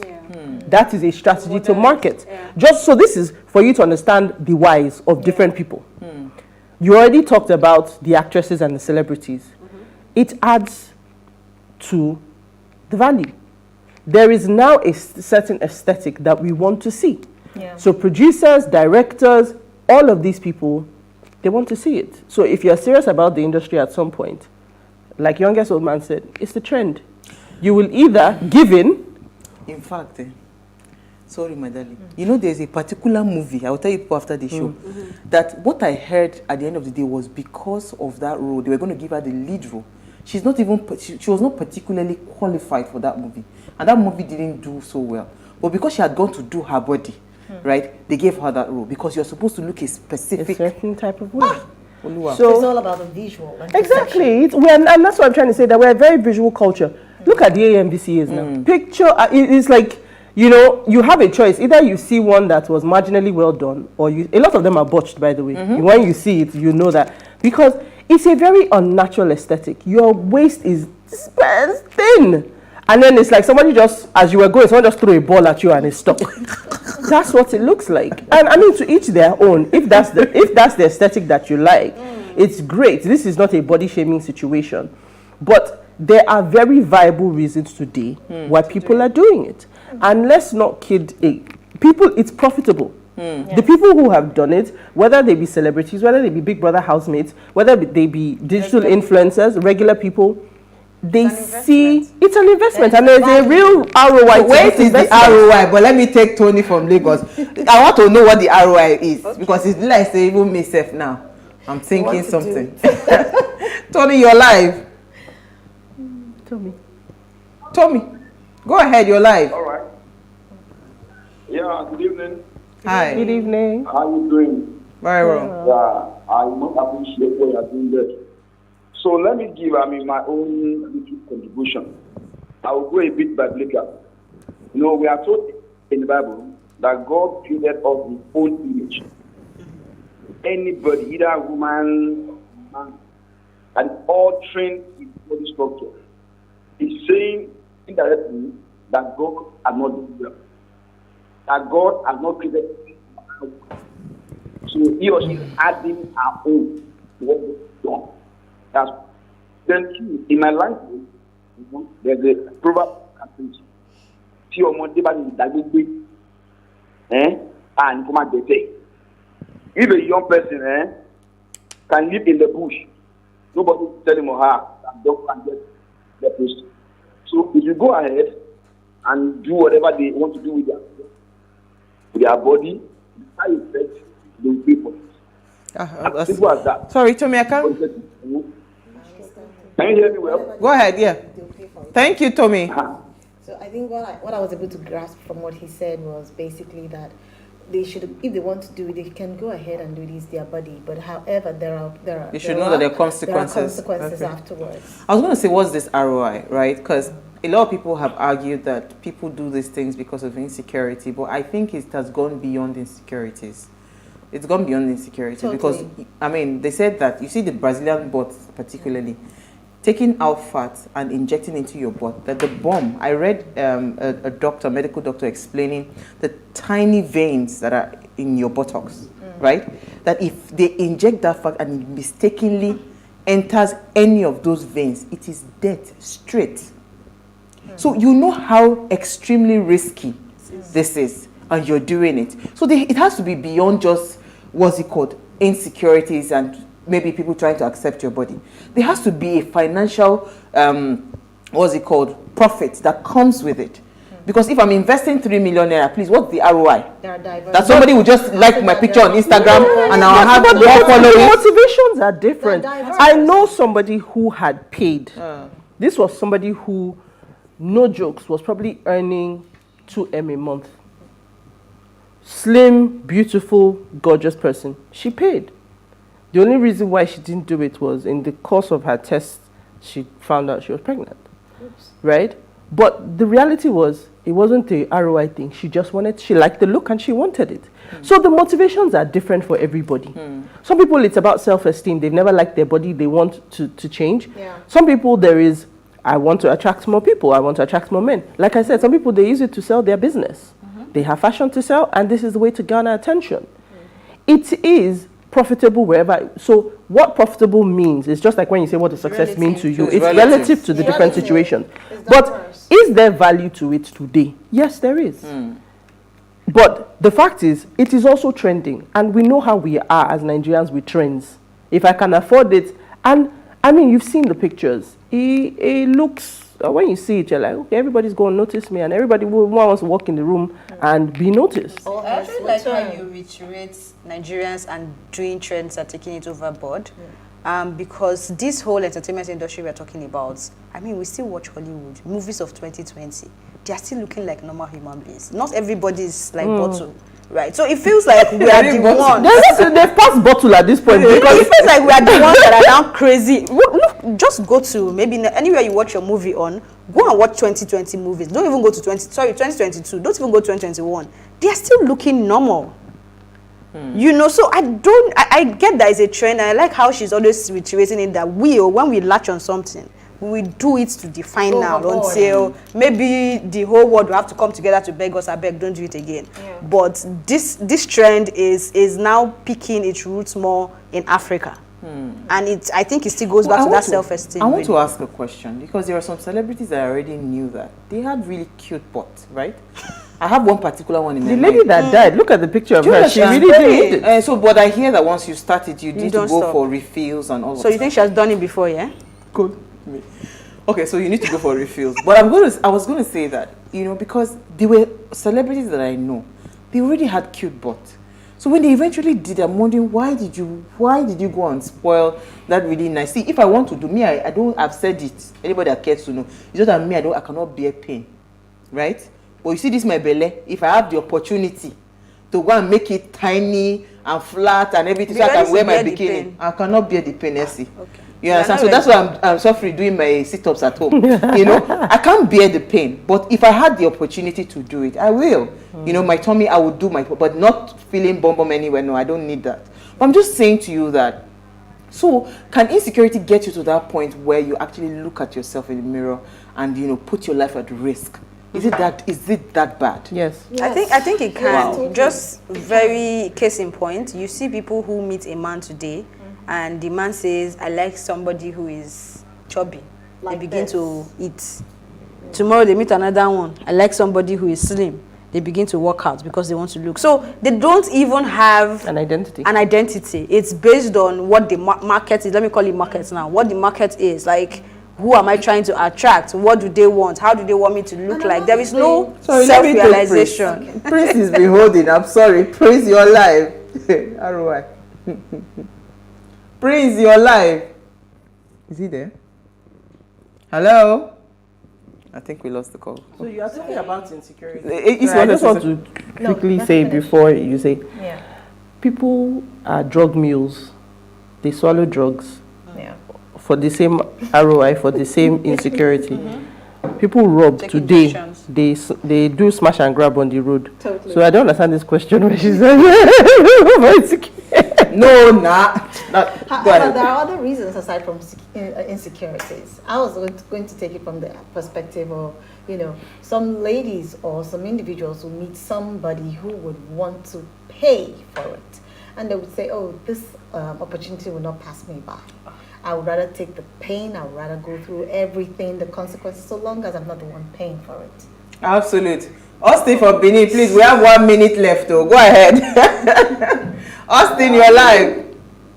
Yes, I'll be quick. Good evening. Good evening. Yeah. Actually, okay, I want to say that in this your program now, let's be having discussions like this, not politics. This will help to rejuvenate us. Okay, so what I really want to say here is that for Nigerian men who really know what they want, what we look out for is your character and your brain. Your character and your brain, and not whether you have these boots or not. No, that's just the truth. Your character and your brain. Thank you. Thank you. I think there's a comment on YouTube to that regard. Says, speaking to what he just says, the bum is temporary attraction. The brain sustains the relationship. Ladies, enlarge your thinking faculty. And that's from God's power. And it's also interesting that we've not even been able to relate this whole thing to relationship yet, right? Because, So what if you have the brain and you now have the bum? That's double blessing for the man. Abi?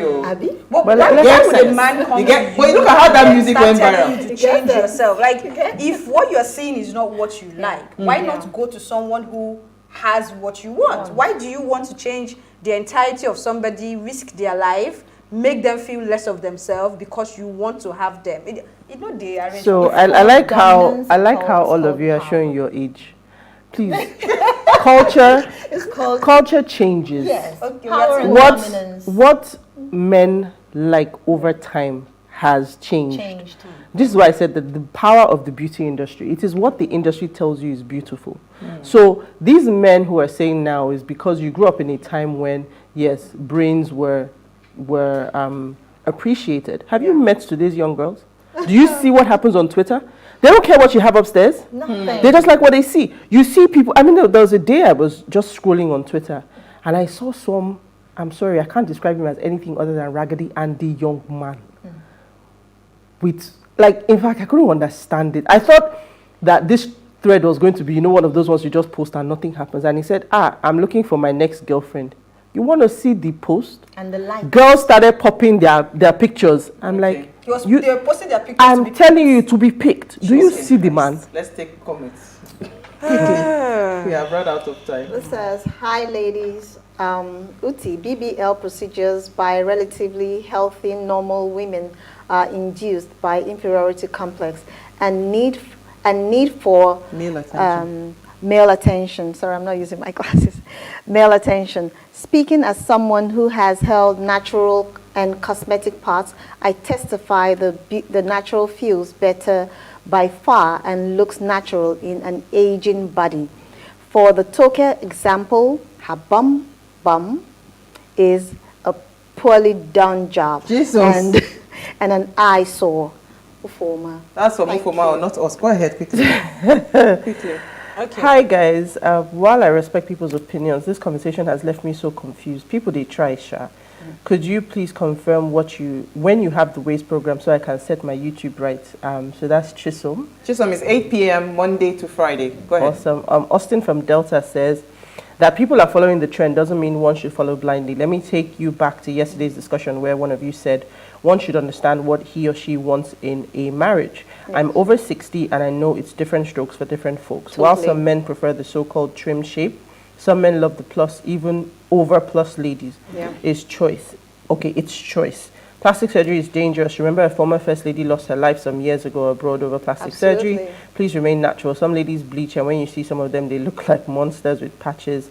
Eyesore to behold. It works for some though. Remember, we all do not have the same skin chemistry. Be wise. Okay, so good evening, my dear beautiful sisters of What Are You Saying Ways. Why is Brazilian butt lift so lucrative in Nigeria? That is the question for now. There is no too much talk about it. Whether people gain or not, they will still be involved in BBL. Like what youngest old man said, people are interested in what they gain from this and not the consequences. The consequence should be first put into consideration and they should not be stubborn about it. Absolutely. Sister Uti said something very vital. We lost a one-time first lady due to such process. Then where is the gain there? People should first think before changing the shape of their bodies. It's very important. My dear beautiful ladies, Uti, where have you been? I really missed you. Daniel. We are begging you, stop sending us long comments. Thank you so much, ladies. I think we had fun after all. Yeah, trust me. All right, so remember you can follow us on Instagram, Twitter, let's continue the conversation online. Now, if you missed today's quote, here it is again. Okay, where's my quote? I don't have a problem with someone having plastic surgery, but I think it's crazy for everyone to have the same body. All right, we'll see you guys live tomorrow at 8 p.m. as we bring another great conversation to your screen. Enjoy.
Dancing makes me feel good. So does food, actually. I like my food.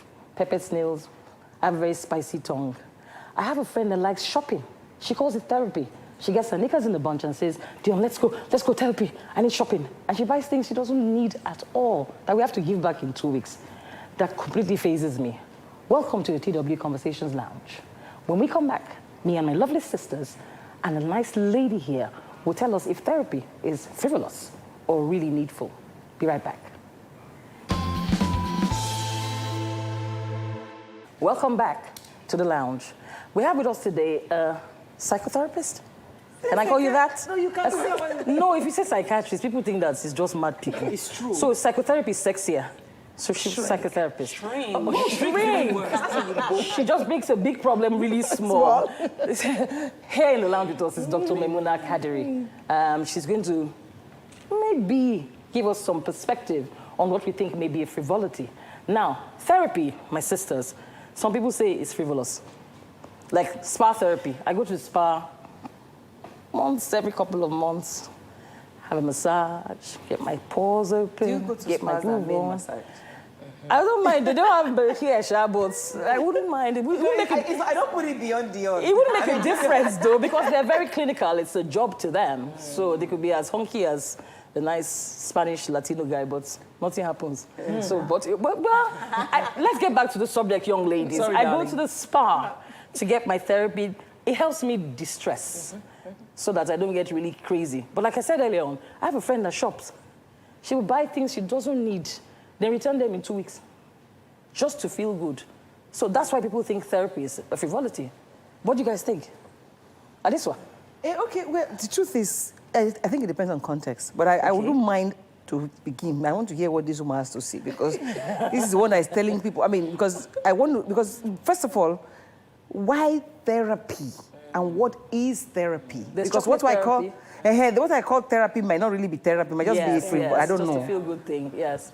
But what do you think, though? For shopping? Yeah. The truth is, this is it. The truth is, she goes shopping because she's dealing with a particular issue. Maybe she's sad at that point in time, or she's angry, or there's one emotion that is making her feel the way she feels. And then she returns them in 2 weeks' time. Not everything may be returned, not everything may be in shape. The truth is that this is going to be a vicious circle of, I'm angry, I go shopping, I spend money that, So it doesn't help at all? It's not. It's a short-time feel-good thing. But on the long run, it's not. She must look for the reason. If you eat as a therapy and you grow fat and you don't like being fat, so those invoke another problem. That invoke other negative feelings, emotions, and then you're like angry why you've grown fat and why you need to now go to the gym and jump on a treadmill and then get a personal trainer and pay more money. So those are short-term therapy. They are stopgap. They are not really sustainable. See, I know you're just copying me. Are you my room? I put my leg, you put your leg. What do you do when you go ahead? Put my legs down. What do you do when you want to distress? You're a mother of 2 young babies, so Take, for example, a quiet place. You didn't sleep last night. I go to a quiet place. As in, for me right now, maybe it's the phase I'm in, but for me right now, just being on my own and knowing that I don't have responsibilities or nobody's crying, I'm not going to hide down, mama, or something. I don't know, just being on my own and watching a movie and just knowing that I'm responsible for nothing for those hours. I think that for me is therapy. Meditation. That means you went through some meditation.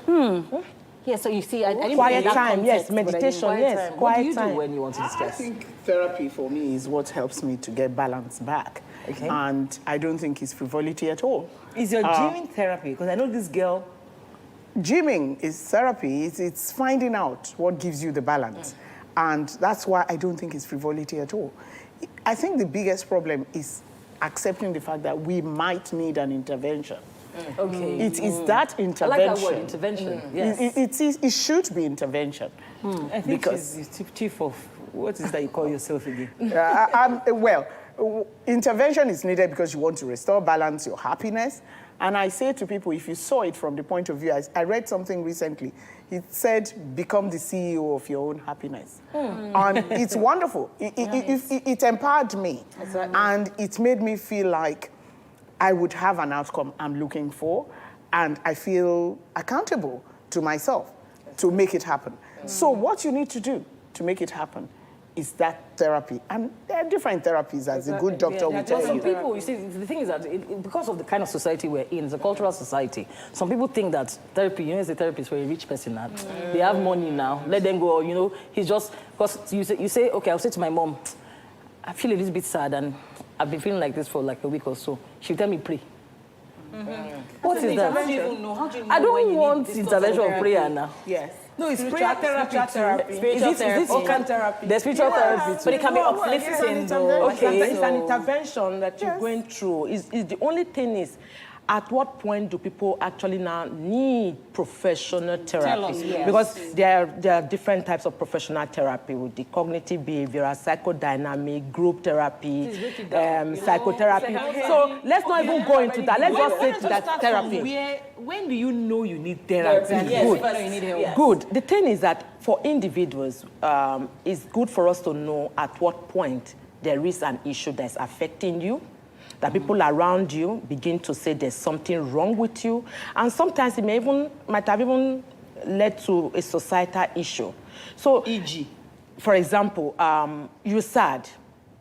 You just know that you don't know that you're so sad. People around you just know that you've started withdrawing from them. People around you start seeing that you weep too much, or you weep unnecessarily, or you are even becoming angry. It may even get to the stage where I say to the society, you're driving and you are just driving anyhow. It's some kind of risky behavior. Road rage. Exactly. Or you might even hit somebody down. So you see how it has cascaded from one thing that is from you to the family now to the larger society. So do you think it would have made a difference if when it started to happen in small bits, we did something. Intervention. Yes. An intervention. But, okay, how will you know when it gets to the point of calling someone like you? Because in small bits, when I'm stressed out, she will meditate, I will go to the spa. Yes, go to church, go for a retreat. I just swear goes on a retreat once a year or something. Which is good, yes. No, the thing is that we don't like reinventing the wheels when it comes to therapy. Okay. We always tell people what has worked for you before in the past. For the fact that when you were stressed, what has worked? Is it spa that has worked? Let's start with spa. Is it shopping that has worked? Let's start with that. But of course, the person will tell you, no, I've done that now, but I think I need more. So now we use one negative emotion, which was sadness. Let's take, for example, sadness. Sadness a day or two, 3 days, 1 week is not what you should start intervening for something. Okay, why am I sad? You may find the reason, you may not find the reason. But sadness that has been persistent, at least minimum of 2 weeks, there's a problem. Oh, that's a red flag. 2 weeks. Well, 2 weeks. I just wonder if there's that's a problem. You girls remember twice in the past year, we've had 2 women kill their husbands. Yes. Yes. They've just killed their husbands. I always say that men should be careful, because women can just kill you like Okay, so it's the mismanagement of anger, something that you will need, because everyone says depression therapy. That's the only one they know. Anger management, yes.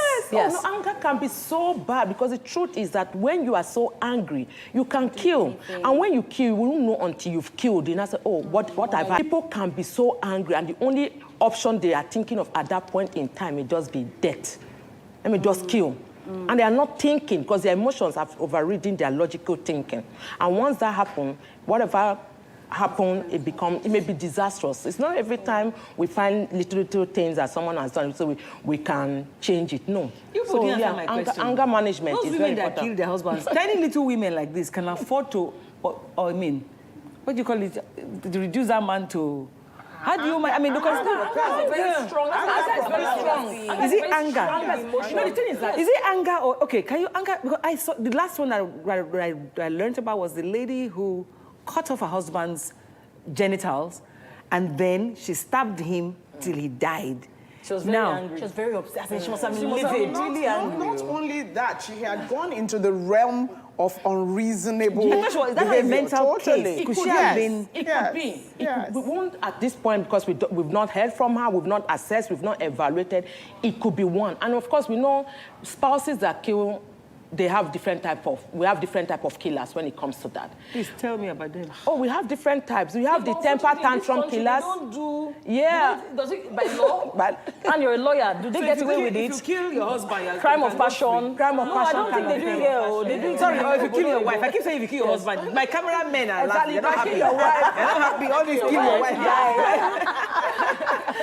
Yeah, I'm not happy at all, but be careful as a guy. That's what I say. For cases like this, definitely they must go for evaluation because when the law has already taken over, they want to know, could it be that they were already having some mental health related problems?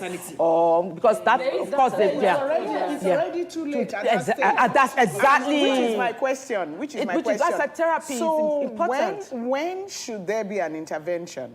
And why, as a society, are we afraid to identify that time and the need for intervention as a society? So if you see somebody that you think is troubled, and so you as a person, like I'm wondering, what are my responsibilities? Am I to go to call a therapist? Because people have to, like she said, admit that they have the problem. But a lot of times people don't admit it until it has led to something detrimental. So at what point, how do we help? Good. We are in a society where we judge and we are very quick to judge. So if you have a friend who you've seen over time, that something has changed. So the watchword I would say is change. What has changed in this your friend? Okay, negative change because there are some things that are good, negatively, in the sense that you love to party with her every Saturday. All of a sudden, she keeps cancelling all the one best you've been having. So mark it down. You see her, she's no longer happy. Put it down. You see her, any little thing, she's very finicky. She just gets angry easily. At that point, at least you've seen 3-4 things. Sit him or her down and say, dear, I can see. Over time, you know, use the sandwich approach. Say all the nice things about this person. You know, you're very dear to me. You this, you that. I love you very much. And So but them first. Yes, before suggesting exactly. Okay, you know what, ladies, hold that thought. We'll be right back after the break. Welcome back to the lounge. We're having a very nice and heated discussion about how to intervene when you notice that a friend or a member of your family is pouring out some negative energy. But we keep centering on women. Don't men go through these things as well? They do. It's just that in our society, which I'm telling mothers out there, please, don't tell your baby boy not to cry. You know, we always like, oh, don't cry, you are a man. Men don't cry. No, their brain gets wired, so when that boy turns to a man, he bottles up and tells himself, I'm a man. But in psychiatry, okay, statistics-wise, do you have more women or more men? What kind of cases are akin to men? What kind of cases are akin to women? Okay, for men, more of drug and other substance abuse.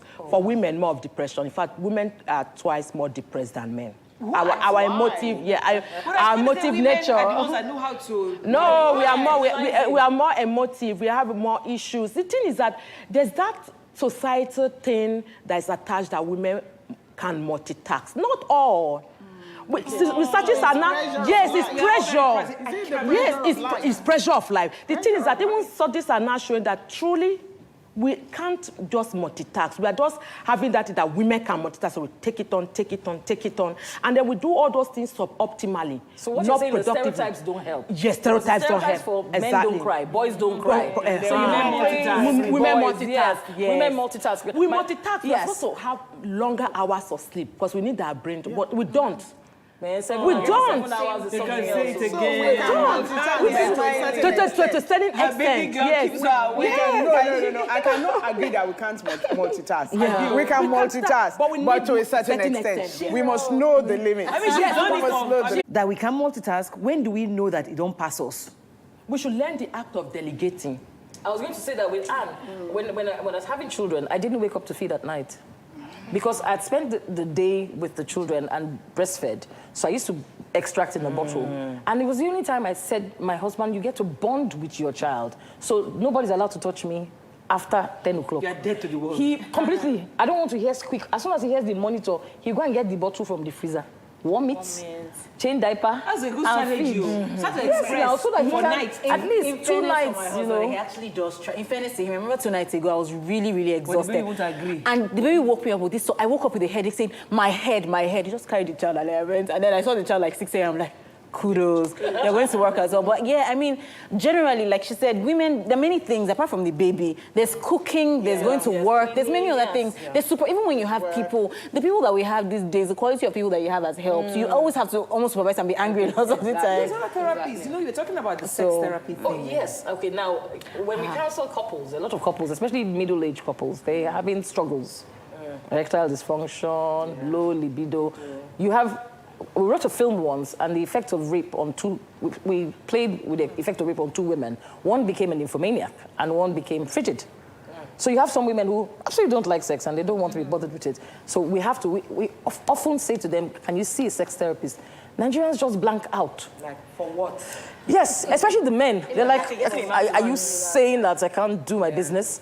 What do you mean by that? Okay, but you know, yes. Therapy is not just about, therapy is finding the solution to whatever the intervention for a problem. Intervention for a problem. So the problem can Yeah. also be sex, It can right? be sex. Can't Can't you get a man to come for sex therapy if they need It takes Why a a man? No, because you women give an are example. open to therapy. Women Like, feel women say, oh, okay, I need we this, just let's want a go. solution for the problem. For the We problem. don't want problems. For the man, you have to now look for many ways. Like how? To letting him know the benefits. So there's what we call value proposition.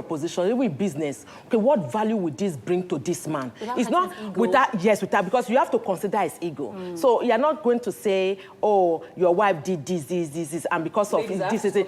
The ego, the real meaning of that word ego is a sense of self. We also have it. We also know. No, it's just more pronounced in the downplay. Yes, downplay. but we actually do. You know, so why is theirs more important to pets? Like as if it's a toy. That thing confuses me totally. Who is rubbing our own? I'm sorry now. You know. I know the ego has a very important role to play between the id and the superego. It mediates. So let's leave that. No, let's leave that because the id is the talk for another day. The id is a good one. The id is a pleasure. The pleasure. Yes, you want to get something, you just take. The superego is the reality, but the ego just tells the pleasure and the reality. Mediate this, hold down this. Because as you are now, you cannot be in the id. You can't have id impulses. I'm going to like her. She's still a child. Because the id will want lollipop, yes, and take it without, yes. Id has no, it's pleasure, it just wants pleasure. So you see men, a boy trapped in a man's body. A girl trapped in a woman's body. They're still in that id phase, yes. I want. They don't care who owns it, they don't want it. It can be anything. It can be any gender, yes. The super ego will... What's with men? You think so? They'll treat him like a baby. I hate hearing that advice. Because you can't treat a grown man like a baby. I have a question. Yes. How do you handle the stigma that this society puts on therapy? Yes. Because I believe you've just said if we see signs with our friends or with ourselves, how do you disabuse the mind of society about that stigma? I have an opinion, but I want to listen to you first. Okay. You know, how to help people. If I had a psychiatrist that looks like this, I won't have any problem. So how do you help society with that stigma? The stigma is still very huge. Why is it still very huge? Because people don't want to hear about emotional things. They want to hear about the psychological. They don't want to hear about mental. It's even worse when you say mental. Emotional and behavioral kind of downplays the different word for mental. That's synonym. So let us say synonyms, right, in English. So you say emotional, we say psychological, we say behavioral. I've been to an organization where I was going to come in as a psychiatrist, and he came and told me, look, on your wall, we are going to put our behavioral scientists. So that it won't look like, it won't look as if you are coming here that we are mad. So we are not mad. And then people also appreciate the word psychotherapist. People appreciate that. They don't want to hear psychiatrist. No, we are not. They start taking about. And sadly, is because in a society where we are bringing it home to Nigeria, it's only a psychiatrist that when they start doing therapy for you and you need medication, they're the only ones that can write. Okay. They're the only ones that can prescribe. Medication can solve some of these problems. It's a lot, because despite we have huge benefits of therapy, we also have the bad side. If you be going for therapy for months and you are not getting benefit, you should pull out. Either your therapist is not the right person for you, or you are doing the wrong therapy. Or they haven't identified. Or they've identified the problem, what you are dealing with. So there are risks to it too. And in therapy session, we have what we call transference and counter-transference. We can be having therapy session now, and then she looks like that stepmother of mine. And so I'll be like the therapist. So this is my client, and then I look like her stepmom, who she doesn't like. So no matter what, she's not going to go. So you start transferring. So there's transference. Also, the therapist can do counter-transference. You may look like somebody in my past, my school mother was very wicked. So you see that, those are the barriers to therapy. It's a barrier. It's a barrier. So we have transference and counter-transference in therapy. And up until you resolve that, therapy cannot go on. Okay, anyway, so typically, how long does it take for you to diagnose a person with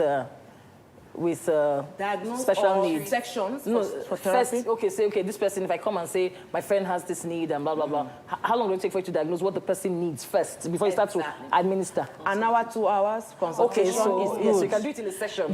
Yeah, just know exactly. And that's the first line before you even say, let's go for therapy. What are you going for therapy for? Have you identified the problems?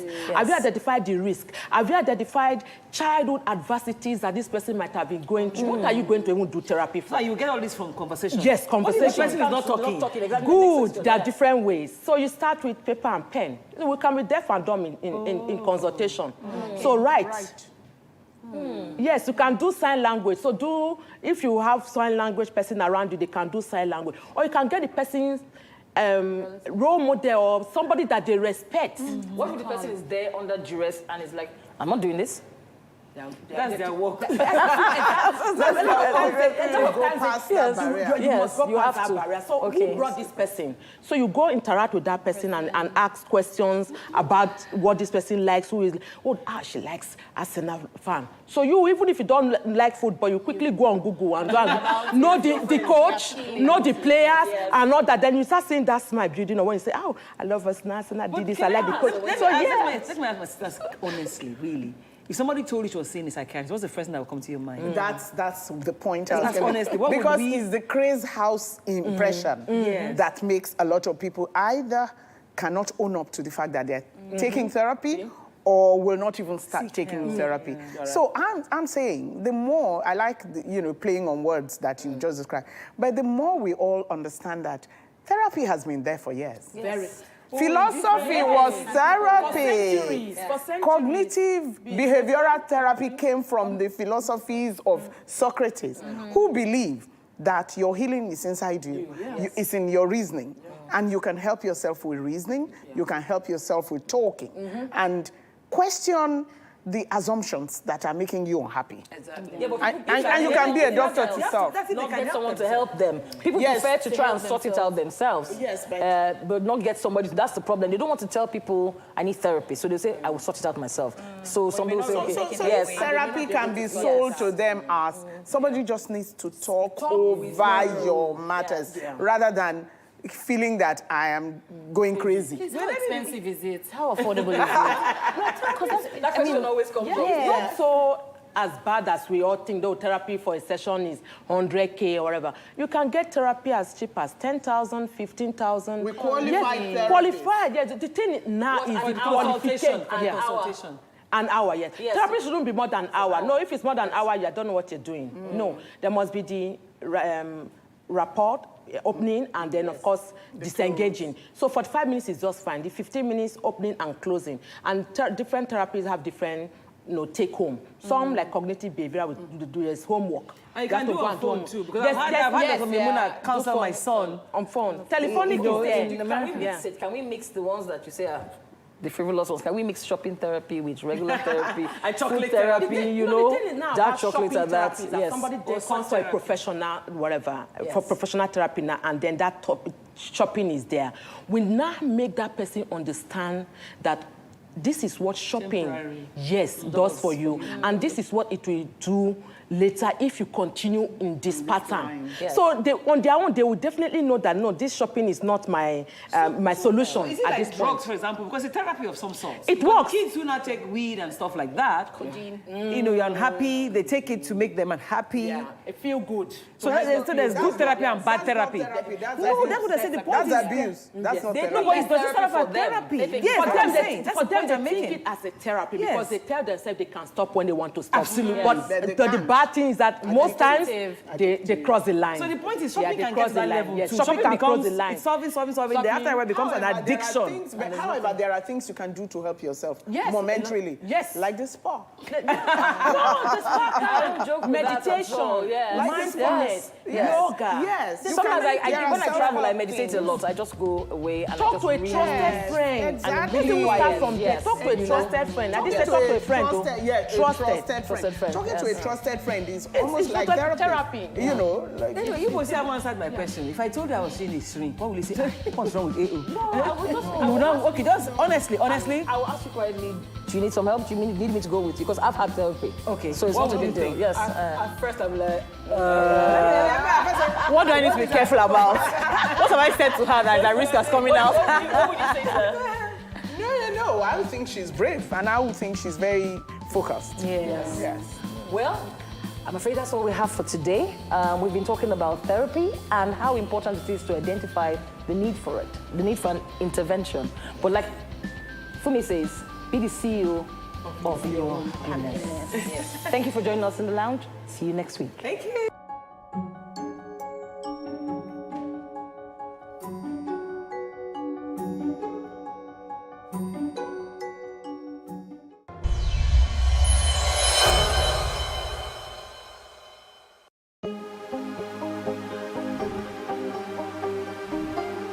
It for upcoming artists to blow in Nigeria.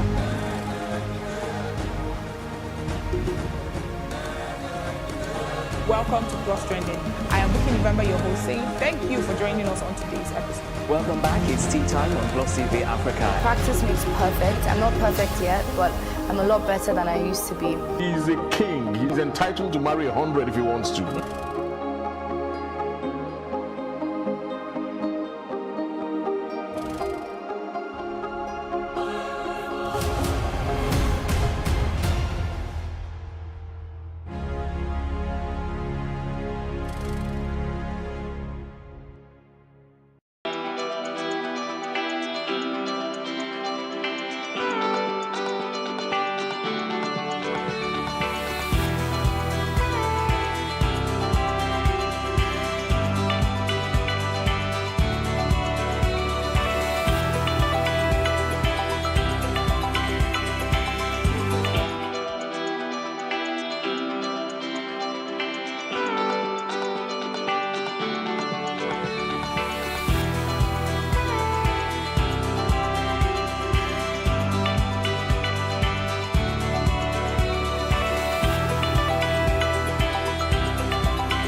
Nigeria, by extension, Africa, is faced with a lot of challenges.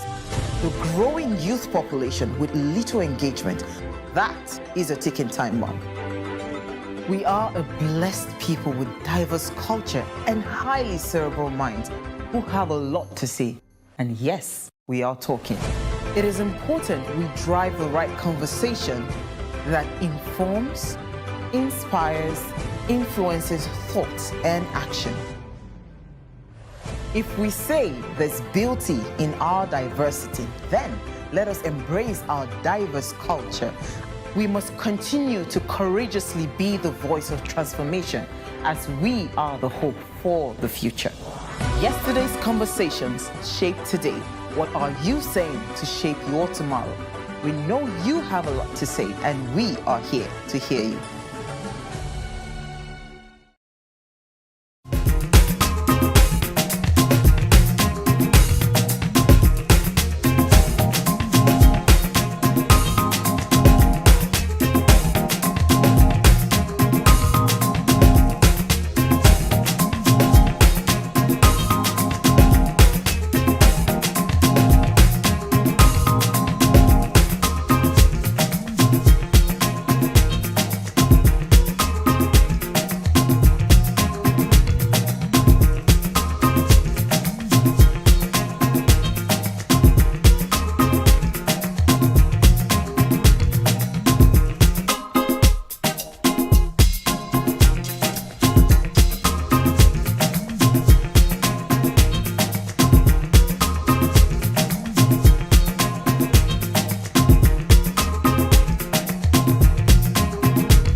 It is engagement we need to have. Those who suffer miscarriages are never taken into account. Members of the National Assembly are also influence peddlers.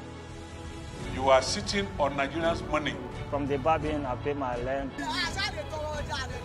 On the barbing, I send my children to school. A consultative engagement. No any tangible notification before they ban us. It's one thing for people to be at your back and the heat of the moment, and another thing for them to still be with you when push comes to shove. I will do everything to take Lagos out of the national grid.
There is no voting on social media. To vote, you would require a permanent voter's card. To get your PVC, visit cvr.inecnigeria.org. Create your account with a valid email address and start the registration process. An activation link will be sent to you. Click on the link and activate your account. Fill out the form, pick and submit a convenient date and time for your biometrics. Print the application slip, which should have your QR code. On the appointed date, go to the nearest INEC office for your biometric capturing. Thereafter, you will get a registration slip to pick your permanent voter's card when ready. Get your PVC today. This message is from Plus TV Africa.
we do not understand, we will stigmatize.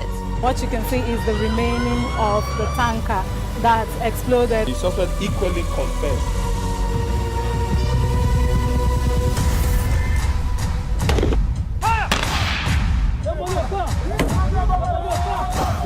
Now 500 naira they collect them. If you no talk, then go beat you. Now 2,500 they pay.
On Plus TV News now, Nigeria's president to boost cooperation.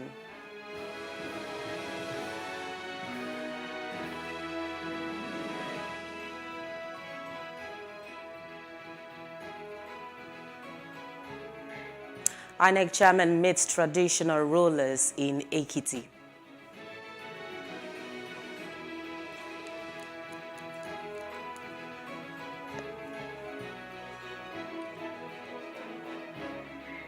Incident in a food market in Kinshasa kills dozens of people.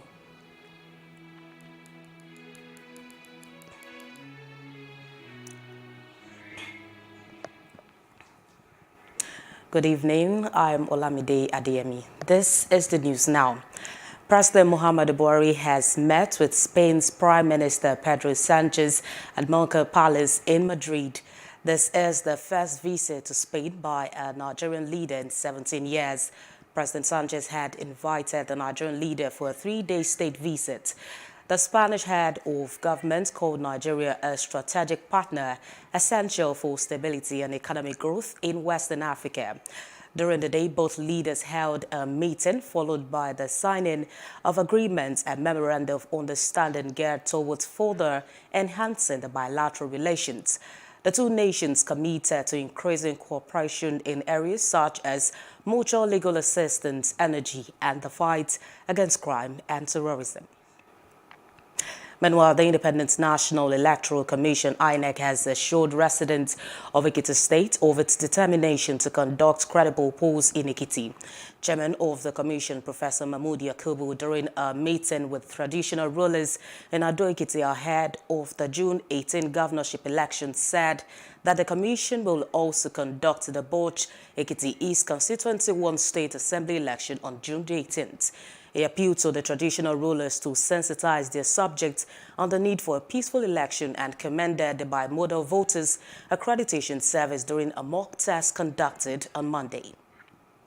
What about our ballot boxes? What about voting cubicles? I want to assure you that all these facilities are ready for the election. Staff that will handle the election for us have all been recruited. We have trained them, but we'll continue to train them optimally until the election day. There is a new technology we introduced called the bimodal voter accreditation system, which has replaced the good old card readers. The card readers have now been retired for good. They have served their purpose.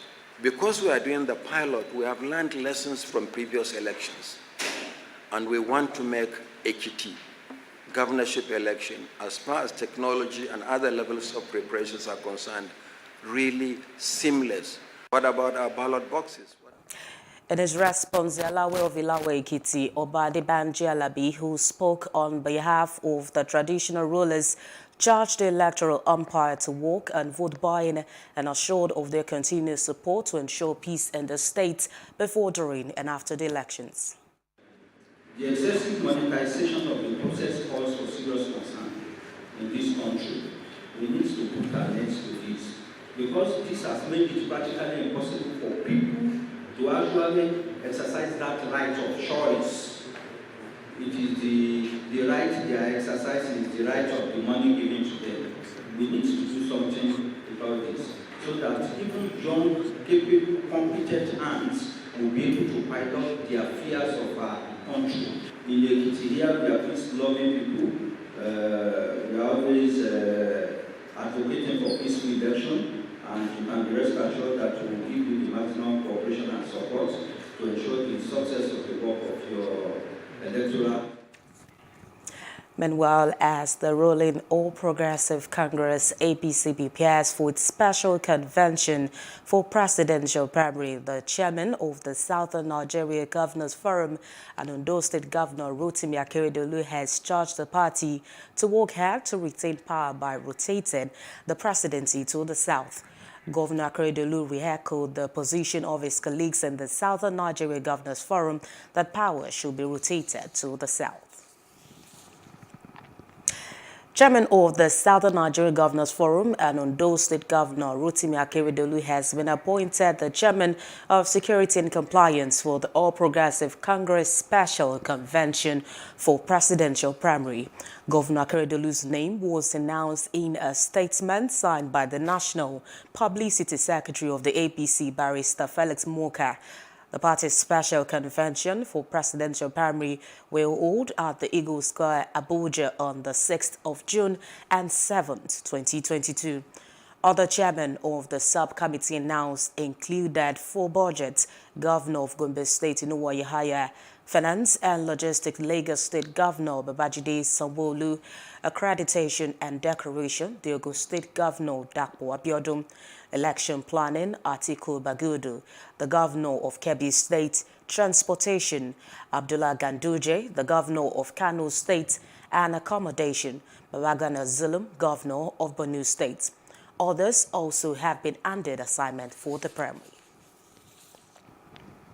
Members of Southwest Agenda for Asiwaju 2023 in Ondo State have called on delegates across the country to ensure that the national leader emerges the presidential flag bearer of the All Progressive Congress in 2023.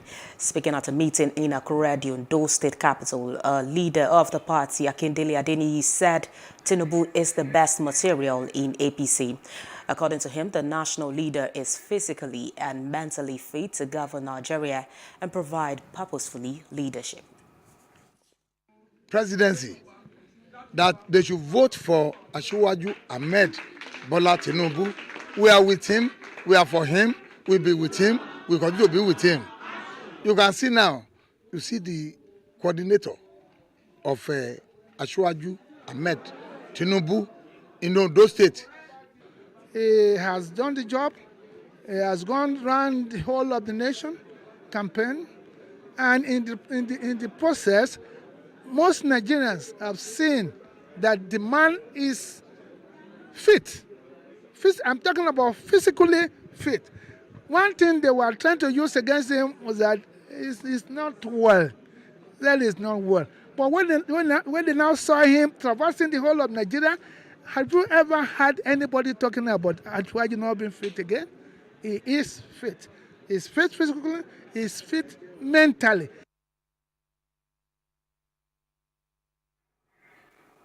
Also speaking, the state coordinator of SWAGA, Ifedayo Abegude, said Tinubu is not only politically sound but also in business. A leader of the All Progressive Congress APC Delta State Barrister Wesley Tilson looks confident that the APC and the governorship candidate Ovie Omagege will clinch power from the ruling PDP in the state. In an interview with our correspondent Friday Akpomejero in Asaba, the state capital, Tilson noted that Omagege has a sound character and was elected through the will of the people and not money bags. You need to see what is happening here. You go to the grassroots. Some of them who are not here today, you know that Omagege is a name, is a household name. For everything he has done, even the zone he does not represent, he has been able to bring development strides to those zones. And I think the acceptance is very, very high, very, very high. Character, and not just character, very, very impeccable character. We're not talking about maybe a system or a charade that has brought somebody into power or as a flag bearer. You can see what is happening. No money here spreading around. This is the will of the people to bring, to vote for somebody who they believe in their hearts that will deliver Delta State from this present charade that we're presently experiencing. Delta State should please watch out. They shouldn't lose faith, because what everybody is saying in the social media now is the way money was being paraded from the other side. But this is what we have here. It is not a bazaar like I call it. It is a process that has been aggregarized. The governor of Ondo State, Rotimi Akeredolu, has flagged off the distribution of the newly digitized certificates of occupancy under the Home Ownership Charter of Ondo State scheme. The governor said it will boost the economic activities of the people through transactions with financial institutions. He noted that the housing scheme is aimed at ensuring transparency, fast tracking and repositioning of land administration in the state. He explained that property owners in the state, after granting titles, can use their certificates of occupancy as collaterals in financial transactions. Efficiency, accuracy, certainty is there. Just as the commissioner explained, what we have here, the code here, is not for fun. Through our ministry was determined to adopt a course that will involve a good functional document. This process involved the most inspiring design and technology input. We learned from each other, refined our plans until we came up with this ingenious new certificate of occupancy. But when you have money, you can now improve on your business, expand your businesses, and become more prosperous. So we're going to witness a new level of prosperity in Ondo State by this initiative that Mr. Governor is birthing today. A former national president of the National Association of Nigerian Students and APC senatorial candidate for Benue South Senatorial District, Daniel Onje, has urged aggrieved members of the party in the just concluded primaries to consider the contest as a family affair. While speaking with a journalist in Makurdi, Onje disclosed that the conduct of free and fair party primaries in the state, there was no need for members to approach the appeal panels, but rather accept the hands of fellowship offered to them and work for the success of the party in Benue State. Oje'u contested in 2015 and 2019 on the APC, said with his experience, he will address the issues of underdevelopment in the zone by giving the people a voice at the national level to attract development in this political dispensation. The same issues that in the first place propelled my interest to go into the contest to run for the seat of the Senate to represent the Benue South people are still very, very much with the people. The same problems are still very much with the people. Nothing has really changed. As such, I am coming into the race again just so as to realize an age-long dream or ambition of uplifting the good people of the Benue South people by giving them a voice at the national stage. The same issues that in the first place propelled my interest to go into the contest to run to represent.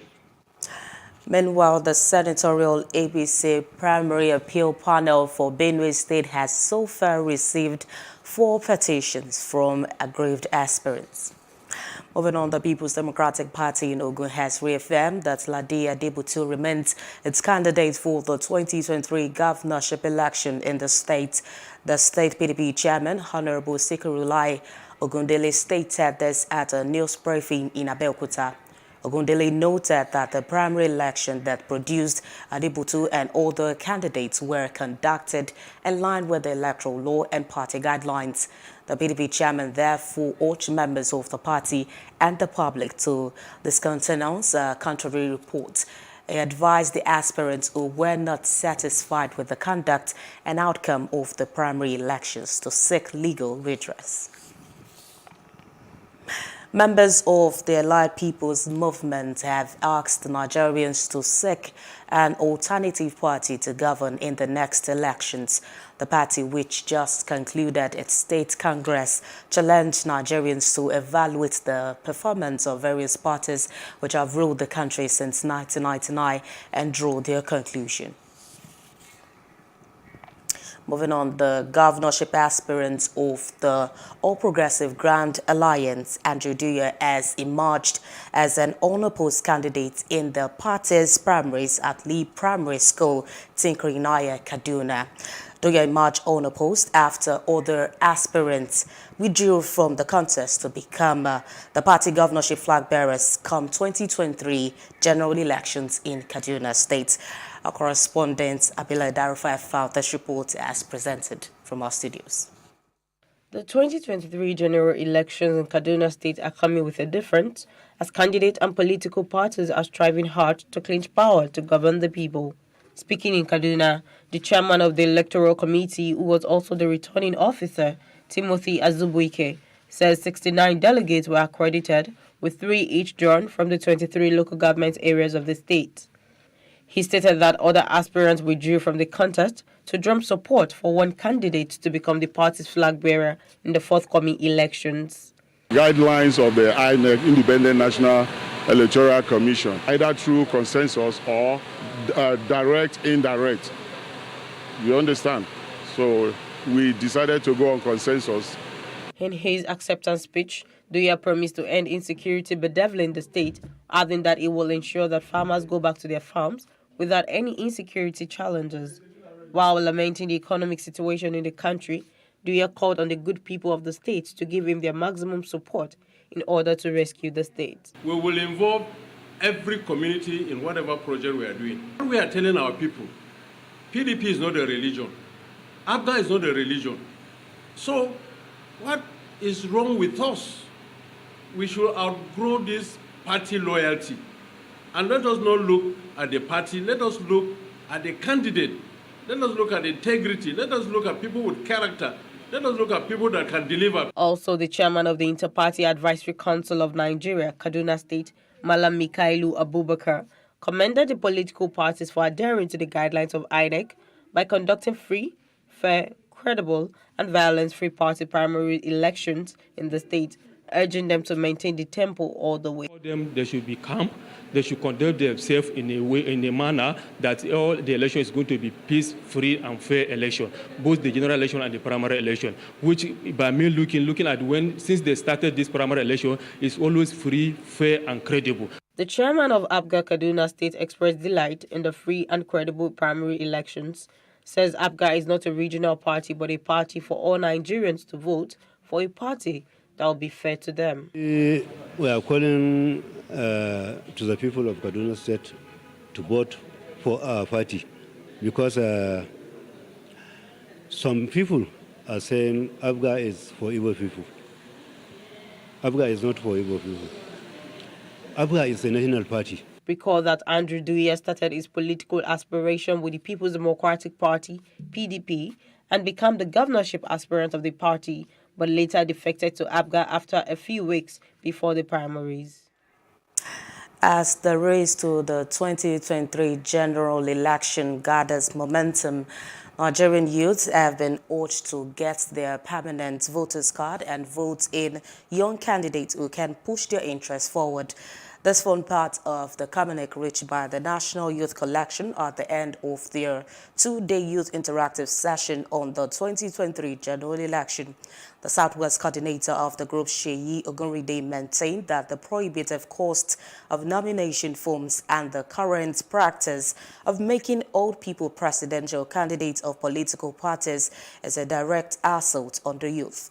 The group condemned the failure of some political parties to follow the demands of Nigerian youth for a generational shift in leadership for the next presidential election. The Nigerian youth will ignore, avoid, and not vote political parties that field candidates that are above 55 years of age as their presidential candidates. The Nigerian youth shall mobilize for support and vote parties that field only young candidates, especially presidential candidates. That we have decided to say no to old candidates and to support young candidates. Therefore, today we launch our hashtag No to Ancestors President, and we demand young president political movement towards the 2023 election. We demand from APC and PDP and any other political party to give us a young, vibrant candidate, less than 50 years.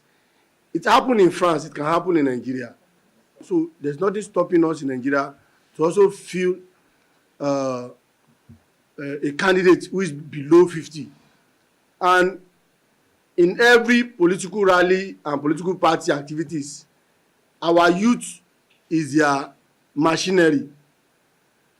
They use some of our youth to hijack ballot boxes instead of them to encourage them to participate in contesting election. We know and we have seen that these people keep recycling themselves. And they have never given us any special way forward. We remain in the same situation. The dreams of our forefathers were not like this. They worked very hard when they were very young, when they were in our age. How old was Awolowo at that time? 20-something. As the 2023 election draws near, Nigerians have been speaking on the role of the justice system before, during, and after the polls. That's on Street Views. Take a listen.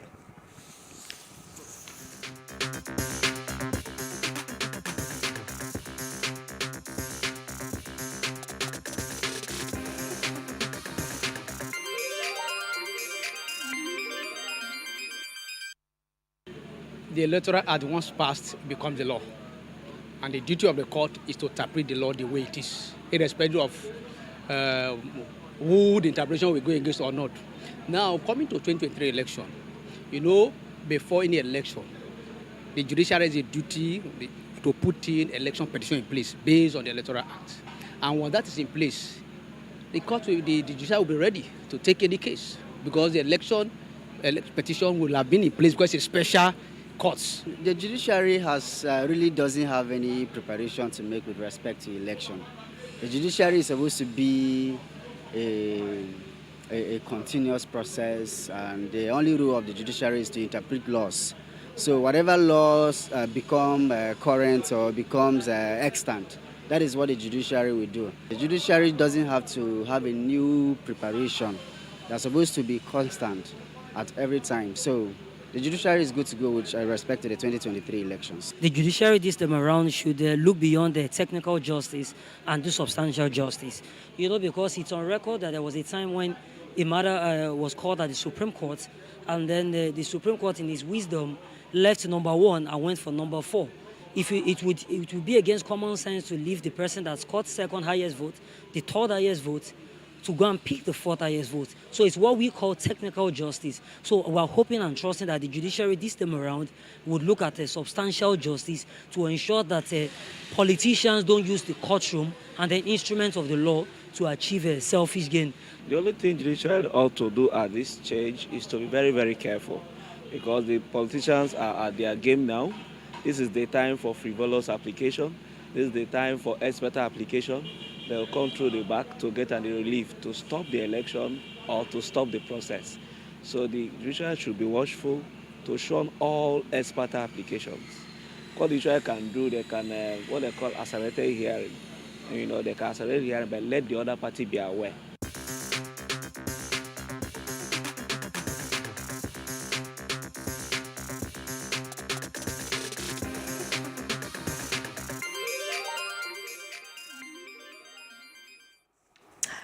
The National Association of Students has vowed to street protest until the Academic Union of Universities calls off the strike. During a peaceful protest at the Federal Secretariat in Calabar, the association said they decided to stop the protest to prevail on the government to settle with ASU, and they could return to the classroom. They charged the federal government to stop paying lip service to education and invest substantially in the sector to better the future of the nation. Moving on, the Director General of the Service Corps, Brigadier General Mohammed Father, has told the government to accelerate efforts towards the NYSC Trust Fund Bill. He was speaking at the opening of the 2022 Batch B pre-workshop in Abuja. He said despite the COVID-19 pandemic and other challenges of operating environment, the NYSC continued to conduct orientation successfully. Settlers in Ogun communities have lamented the consistent demolitions going on in the local government. The government, in its defense, said consent space is a secretariat and committed acquisition for the government housing scheme. According to officials, further demolition is to be done with due compensation. Ogunro, Lanki, Itori and Igbore settlers have called on the Ogun State government to halt demolition in their communities. These communities existed for over 300 years in Obafemi Wode local government area of Ogun State, southwest of Nigeria. According to recent government memos, more houses will be brought down. Do they want to perish this village? Now, as I'm here, I don't have another house at this place. If they demolish this place, where do they want me to go with my age now? Do they want me to go and build another house? And where could I get the money? No other place to go. So we don't want him to come and demolish our house. If the government have excised some land for us and we have been enjoying the excision, we believe that government Abiodun will not come and cancel the excision. Those who spoke maintained that official letters sent to various government agencies were yet to be acknowledged. They appealed to the Dapo Abiodun-led government to rescind its decision. This community were almost 300 years here. Please, we plead to our governor and the Ogun State government to pardon us. The Commissioner for Physical Planning and Urban Development said the consent space is a secretariat extension and committed acquisition for the Hillcrest Government Housing Scheme. They do not have planning permits. as required. If any of them has one, let them show it. Government has told them that they've excised. The question is, where those demolitions happened? Was it inside those excised portions?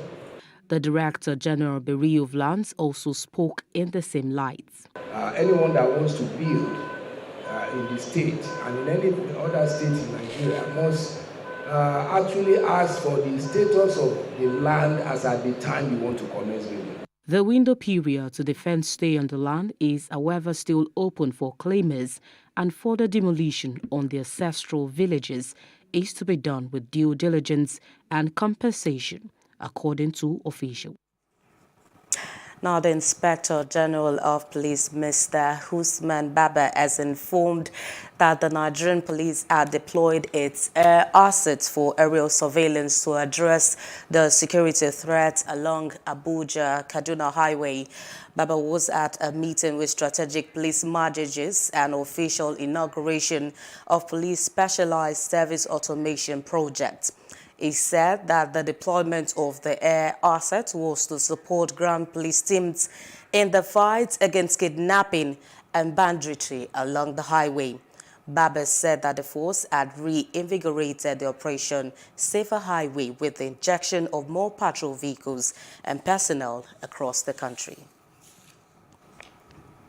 President Muhammadu Buhari has lamented the surge in insecurity on African waterways, specifically within the Gulf of Guinea, and has called for collaborative efforts among stakeholders to tackle the menace. The president spoke at the International Maritime Conference in Honor River State as part of the 66th anniversary of the Nigerian Navy. President Muhammadu Buhari started by commending the Nigerian Navy for its commitment to ensuring the safety of the country's waterways. Represented by the Minister of Defense, retired Major General Bashir Magashi, the president noted that the efforts of the Nigerian Navy have led to a reduction in sea piracy and the delisting of Nigeria from the International Maritime Bureau of Piracy's list since March. The president said that the conference will fashion out ways for collaboration among security agencies and also curb maritime crime in the collective waterways. You will agree that these threats have become transnational and evolved beyond the scope and capability of one nation to deal with. The situation therefore calls for greater international collaboration, and this conference therefore symbolizes strategic collaborative initiative between Nigerian Navy and other international maritime stakeholders. Earlier in his remarks, the Chief of Naval Staff, Vice Admiral Awal Gambo, noted that this year's conference with the theme Optimizing Collaboration for Maritime Security and Socio-Economic Development in Africa is apt and timely. Admiral Gambo noted the rising need for effective collaboration in maritime policing, stressing that the current security threat in the Gulf of Guinea is of serious concern to Africa and the global community. It is envisaged that this conference will provide a veritable platform to collectively perfect way forward in addressing the myriad of challenges in the maritime environment. It is therefore hoped that this forum will facilitate the much needed distance towards identifying viable concepts and constructive collaborative action plans that will support this strategic level initiative. The objective of the conference, therefore, is to elicit proper understanding and develop strategies that will enhance collective preparedness to meet present and emerging maritime challenges in an ever-changing strategic environment in the Gulf of Guinea and beyond. He revealed that the Nigerian Navy has grown from an offshoot of the Nigerian Marines to a formidable component of the country's security architecture and a major player in the Gulf of Guinea security. Still ahead, on U.S. shootings, House panel takes up gun bill. Details when we return.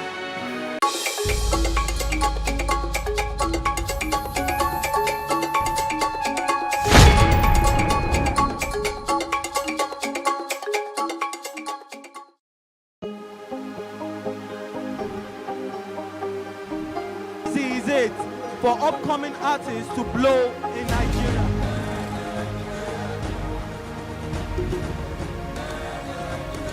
Welcome to Plus Trending.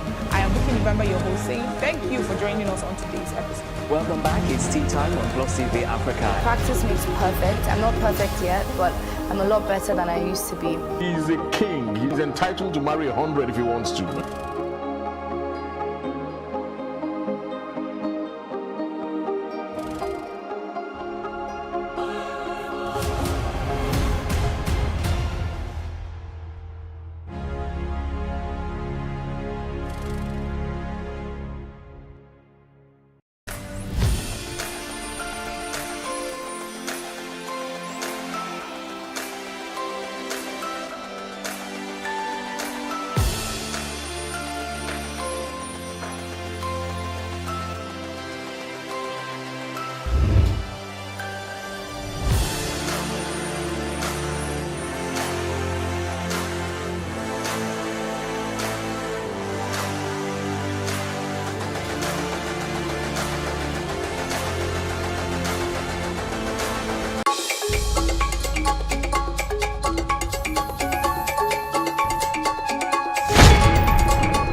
And outside Africa, U.S. House of Representatives Committee has entertained a bill aimed at toughening national gun laws following the Texas school shooting that killed 19 young children and 2 teachers.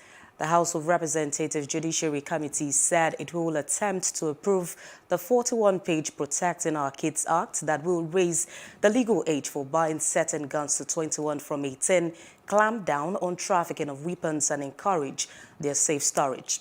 It will also restrict large-capacity ammunition feeding devices. Even if approved by the committee, Democrats face an uphill fight advancing it to President Joe Biden's desk for enactment into law. Since we learned again that gun violence can reach any of our children and grandchildren at any time, and that no number of armed guards can guarantee their safety. It has not even been 24 hours since the last mass shooting, and who knows how long until the next one. But there's a willingness to just ram through this package, and the answer is, we don't have any patience for you if you're objecting. The voices are raised, the accusations are made, Republicans are complicit. I can tell you this. And let me be clear, you are not going to bully your way into stripping Americans of fundamental rights. An entire generation of children are learning that the adults they look up to cannot or will not protect them. We all agree that the status quo is unacceptable. We all understand that the murder of our children cannot continue. And we have solutions that a majority of American people believe in.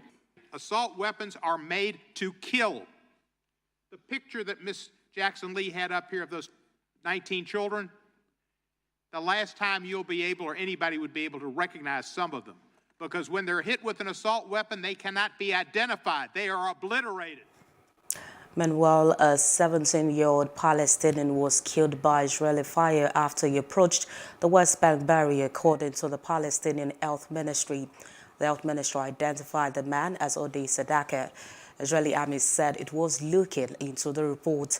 Also, in an early hours of the day, there was a raid near the city of Bethlehem where Israeli soldiers opened fire when locals threw homemade bombs and rocks at them, according to the Israeli army. A gunman who fatally shot 5 people, including himself, at a Tulsa, Oklahoma medical building had gone there to kill a doctor who he blamed for the back pain he felt after surgery. This is according to authorities. Authorities found a letter on the weed that made it clear that the attack was targeted. Dr. Preston Phillips, the surgeon who treated Louis, was killed, along with Dr. Stephanie Hussein, a 48-year-old sport medicine specialist. Louis was released from the hospital on May 24th after a back surgery, and after his release, he called several times complaining of pain, according to the police. We have also found a letter on the suspect which made it clear that he came in with the intent to kill Dr. Phillips and anyone who got in his way. He blamed Dr. Phillips for the ongoing pain following the surgery. We so wanted to be able to utilize our skills and training to save these precious lives. To the family of Mr. Love, I'm so sorry we couldn't save you. When I woke this morning, I really just wanted this to all be a bad dream, but this is the reality of our world right now. And today our world and our St. Francis family are devastated. Our focus right now is on grieving. The shooter is dead. The threat that he brought to this campus, that has been... Up next, fares heighten over collapse cargo diversion. That's some business news after the short break.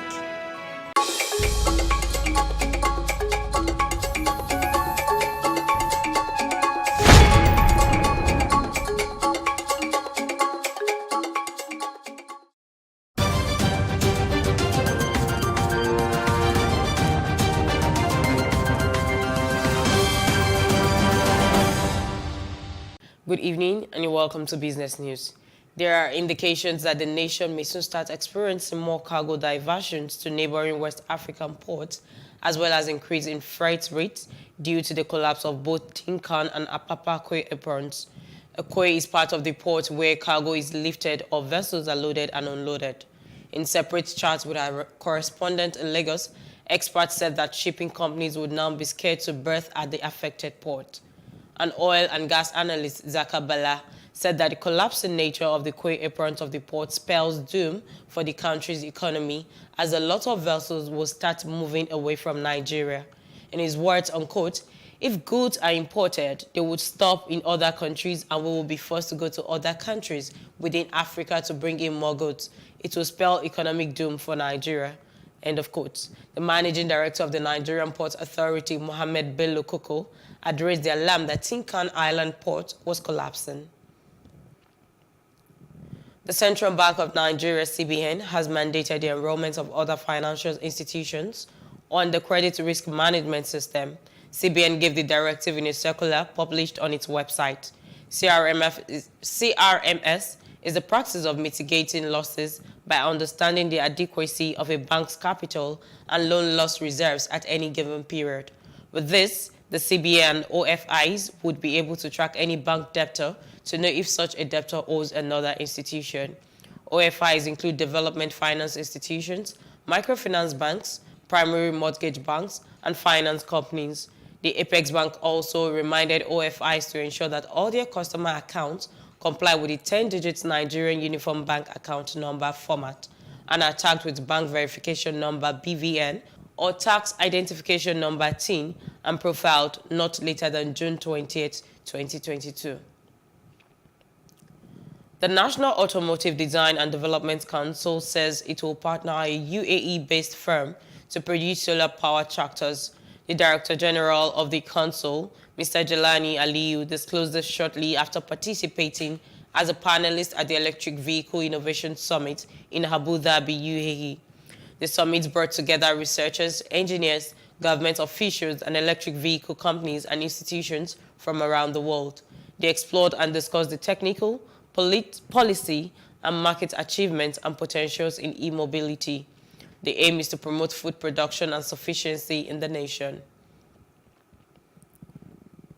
The Minister of the Federal Capital Territory, Mohammed Bello, has disclosed that the FCT now generates over 200 billion naira annually. Bello was speaking to State House correspondent at the 40th session of the State House Ministerial Briefing organized by the Presidential Communications Team. He said the FCT administration currently generates 200 billion naira annually through an aggressive revenue drive to surpass Lagos State, which is the highest revenue-generating state with 535 billion naira generated in 2021, and a targeted 980.6 billion naira in 2022. And that's it on Business News. I am Khadijat Balogun. The news continues. Up next is entertainment news. Nigerian superstar Wizkid, Tems and Fireboy DML has been nominated for BET Awards in 2022. Tems became the first African to receive 3 nominations in the same year, while Wizkid and Fireboy DML received 2 and 1 nomination respectively. Tems was nominated for Best New Artist, Best International Act, and Best Collaboration for Wizkid's Essence remix featuring Justin Bieber. Wizkid was nominated for Best Collaboration and Best Male R&B Pop Artist, while Fireboy DML was nominated for Best International Act. Amber Heard is planning to appeal the ruling in her defamation case against Johnny Depp. The Aquaman actress intends to appeal the verdict after she was ordered to pay $15 million in damages. A spokesperson for Heard confirmed her intentions to appeal, as the Hollywood star would need to prove that there were errors in the trials or in the judge's reading of the law in order to be granted an appeal. Less than a year after his sexual assault conviction was thrown out and he walked free from prison, comedian Bill Cosby is facing another allegation in court. Cosby is embroiled in a civil lawsuit over a claim he sexually harassed Judy Hoot, now 64, at the Playboy Mansion in Los Angeles in 1975. The case is one of the last remaining legal actions against Cosby, who has faced numerous abuse claims. Jada Pinkett Smith briefly addressed the Oscar slap incident at the Red Table Talk. She said she hopes the family would have an opportunity to talk about what it's like to have this condition and to inform people about what alopecia actually is. She then addressed the incident between her husband and Rock. Up next is sport news.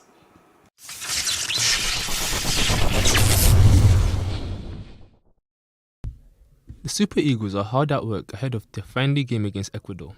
After the 2-1 loss to Mexico, coach Jose Pizarro is not leaving anything to chance as he drills the team on free kicks and other set pieces. Nigeria has 2 2023 Africa Cup of Nations qualifying matches next week against Sierra Leone and Sao Tome and Principe, who won their appeal against Mauritius. The Nigerian team is undergoing a new rebuilding process after the Portuguese trainer was hired to take over following the disastrous last 3 months where they failed to qualify for the 2022 FIFA World Cup under interim coach Austin Eguavon. Nigeria will play against Sierra Leone in Abuja on June 9th in an empty stadium after FIFA ordered this to be so after the riots that followed the draw against Ghana when they missed out on Qatar. In tennis, 8th seed Casper Ruud battled past teenager Holger Rune 6-1, 4-6, 7-6, 6-3 on Wednesday to reach the French Open semi-finals and become the first Norwegian to reach this stage in any Grand Slam. He will play Croatian 20th seed Marian Cilic in the semi-final. The 23-year-old quickly raced through, twice breaking the teenager in the process, and blitzing him with sensational cross-court forehand winners, clinching the first set after 34 minutes. In his first French Open appearance, Rune, who had dumped out 4th seed and last year's finalist Stefanos Tsitsipas in the previous round, was left shaking his head at his opponent's faultless performance, looking towards his box for advice as his unforced errors started to accumulate. Rune saved 2 break points on his serve to level at 1-1 at the start of the 4th set, but Ruud kept up the pressure. He got the break he wanted when Rune set a cross-court forehand ride to go 5-3 up and serve for the match before winning it with a disputed line call. We end with golfer Aaron Rodgers struck his tee shot at the final hole pin high, then sank the winning birdie putt to hand himself and Tom Brady a one-up victory over Patrick Mahomes and Josh Allen in the match on Wednesday in Las Vegas.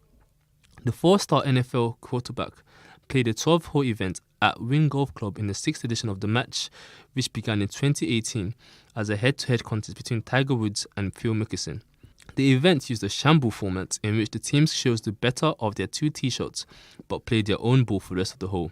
More than 10 million meals were donated to Feed in America as part of the charitable aspect of the event. And the main news again. Nigeria's president in Spain to boost cooperation.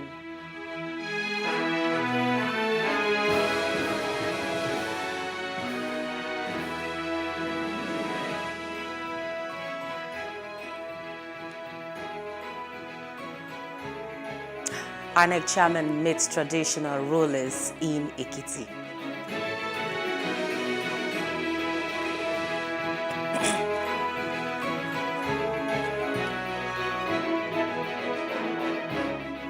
Incidents in a food market in Kinshasa kills dozens of people.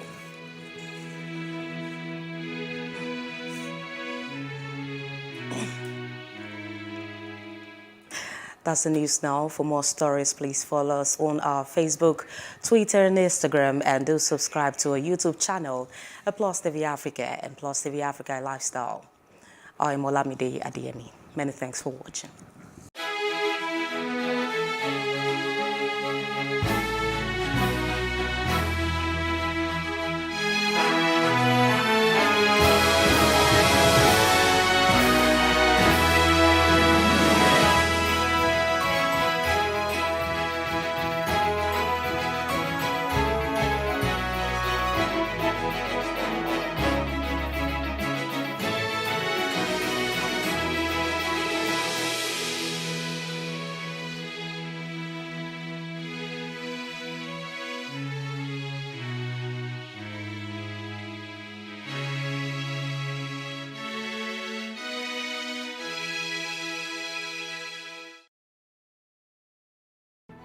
There is no voting on social media.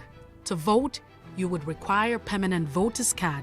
To get your PVC, visit cvr.inecnigeria.org. Create your account with a valid email address and start the registration process. An activation link will be sent to you. Click on the link and activate